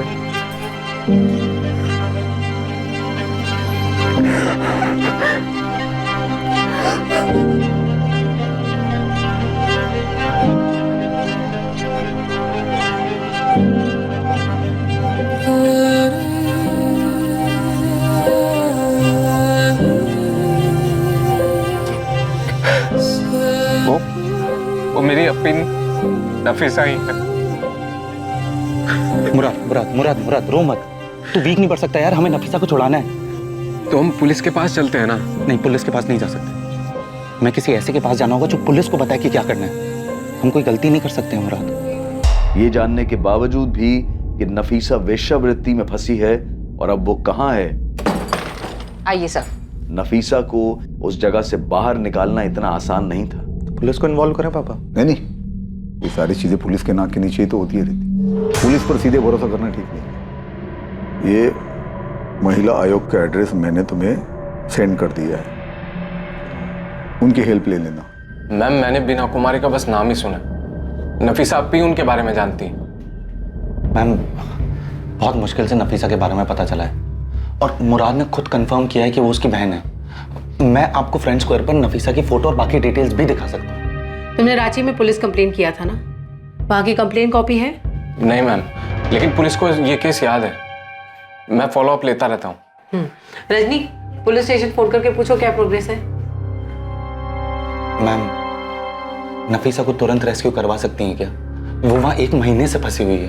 यू डोंट वरी, हम लोग इमीडिएटली एक्शन लेंगे, लेकिन उसके लिए मुझे पहले पुलिस से बात करनी होगी, और आई थिंक किसी और ज्यूरिडिक्शन पुलिस के साथ।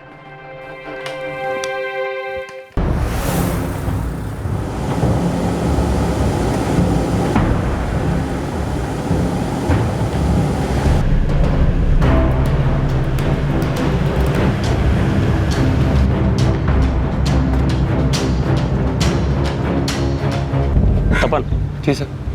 तुम इस जगह और नीलिमा दोनों को अच्छी तरह से जानते हो, इसलिए सबसे आगे तुम जाओगे कस्टमर बनकर, और तुम्हारे पीछे देवेन और सुभाष ये भी पहुंचेंगे, और इसके ठीक 15 मिनट बाद हम लोग रेड करेंगे। सर मैं भी जाऊंगा। मुराद, अगर तुम्हारी बहन वहाँ है तो हम किसी भी कीमत पे उसे लेके आएंगे, भरोसा रखो हम, और यहीं रुको।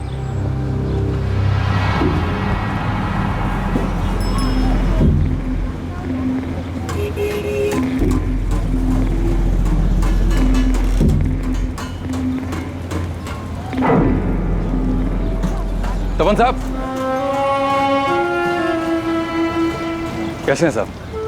मैं ठीक हूँ, तू कैसा है जग्गू? मैं बिल्कुल अच्छा है। अरे तुम लोग गायब कहाँ हो गए थे? अरे छोड़िए वो सब, अब वापस आ गए हैं ना। मैं भी वापस आ गया हूँ। आपको कैसे मालूम चला कि हम लोग वापस आ गए? वो रेड के बाद 2-3 बार आया था मैं, लेकिन तुम लोग मुझे मिले ही नहीं। फिर कल देखा मैंने तुझे इसी मार्केट में। अच्छा, अभी आपको मालूम है नीलिमा कहाँ बैठती है?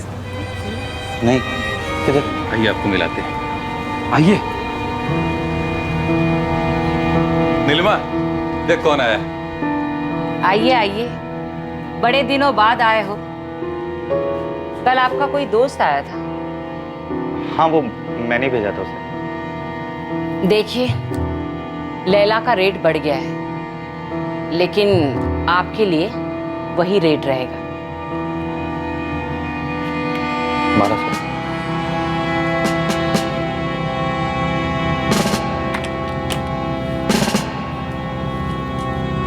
सब ठीक है नफीसा, पुलिस थोड़ी देर में यहाँ पे पहुंचने वाली है, और मुराद भी हमारे साथ है। क्या नाम बताया उसने? कौन दोस्त आया था? नाम तो नहीं बताया उसने, कहा कि तपन का दोस्त है, लैला चाहिए। लेकिन मुझसे तपन कह रहे थे कि उसको हमारे नए डर के बारे में मालूम नहीं, फिर दोस्त को कैसे भेजा? कुछ गड़बड़ है क्या? लगता तो ऐसा ही है। मिलेगी क्या? हाँ हाँ आइए, मिलेगी ना। हाँ तपन। सर नफीसा यही है। ठीक है, देवेन और सुभाष पहुंच गए, और हम भी बस पहुंच ही रहे हैं। 5 मिनट नफीसा, 5 मिनट में पुलिस यहाँ पर होगी, तो 5 मिनट में हमेशा के लिए यहाँ से बाहर होगी। अरे तपन साहब, 1 मिनट दरवाजा खोलिए। तुम रुको, मैं देखता हूँ। बैठो। क्या हुआ नीलिमा जी, अभी तो टाइम शुरू हुआ है। क्या चल रहा है? कुछ उल्टा सीधा तो नहीं कर रहे हो? इसके साथ कुछ करते भी हो, ऐसे ही पैसे दे रहे हो? इसके साथ मैं क्या करता हूँ उससे तुम्हें क्या मतलब है? पैसे तो दे रहा हूँ ना तुम्हें। तेवर बदल गए तपन साहब, लैला नहीं मिलेगी। अपने पैसे वापस लो और निकलो यहाँ से। लैला चल निकल। अरे क्या कर रहे हो यार? लैला चल निकल। क्या कर रहे हो यार? मैं बोल रहा हूँ, मेरा टाइम अभी शुरू हुआ है। ऐसे नहीं कर सकते हो आप लोग। पैसे दिए ना मैंने। अरे चाहिए।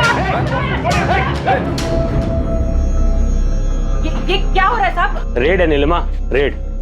अब बाहर बुला सबको, चल। सर क्या कर रहे हो, क्या कर रहे हो? देखो थाने मैंने पैसे पहुंचा दिए हैं, आप पता कर लीजिए वहां पे ना। दादा बोलेगा ना, यही ठोक दूंगा। चल नफीसा चलो।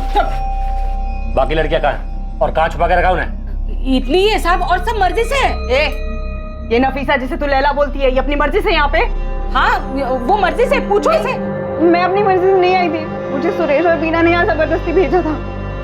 बोल, कौन है बीना और सुरेश? मुझे नहीं मालूम कौन है वो लोग। जल्दी बोल, वरना तेरे सारी बातें यही तोड़ दूंगी। बीना को मैं नहीं जानती, और सुरेश तो दलाल है। 40,000 दिए मैंने इसके।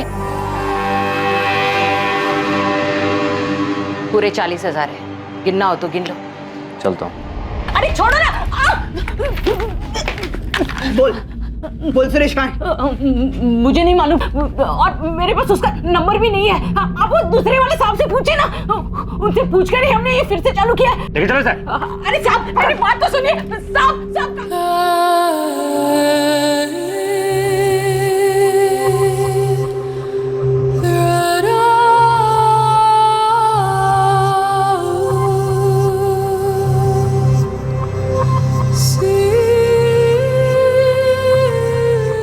नफीसा कुरैशी ने महिला आयोग में अपना बयान दर्ज करवाया।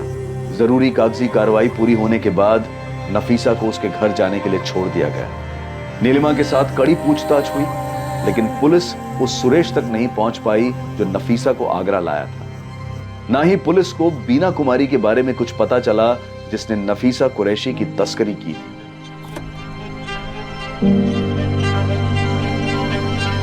मुराद, ये कैब तुम्हें दिल्ली एयरपोर्ट तक छोड़ देगी। दोपहर में तुम दोनों की फ्लाइट है और शाम तक तुम दोनों रांची पहुंच जाओगे। थैंक यू तपन, आपने हमारे लिए जो कुछ भी किया हम उसे कभी भुला नहीं पाए। मुराद, अब ये सब सोचने की तुम्हें कोई जरूरत नहीं है। तुम दोनों अपने घर जाओ और एक बार इन्फॉर्म कर देना जब घर पहुंच जाओ तो। आओ।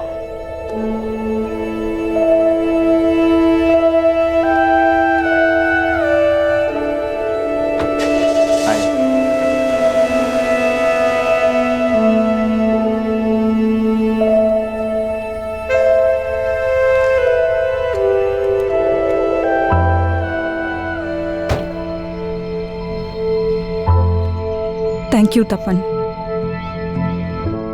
मैंने तुमसे पहले भी कई लोगों से मदद मांगी थी, बहुत मिन्नतें भी की थी मैंने, मुराद का नंबर तक दे दिया था, लेकिन किसी ने कुछ नहीं किया। नफीसा, मैं बहुत खुश हूं कि तुम अपने घर जा रही हो। अब इन सब चीजों के बारे में मत सोचो तुम। अब अपने घर जाओ, लेकिन मुझे इन्फॉर्म जरूर कर देना एक बार पहुंच जाओ तो, ओके?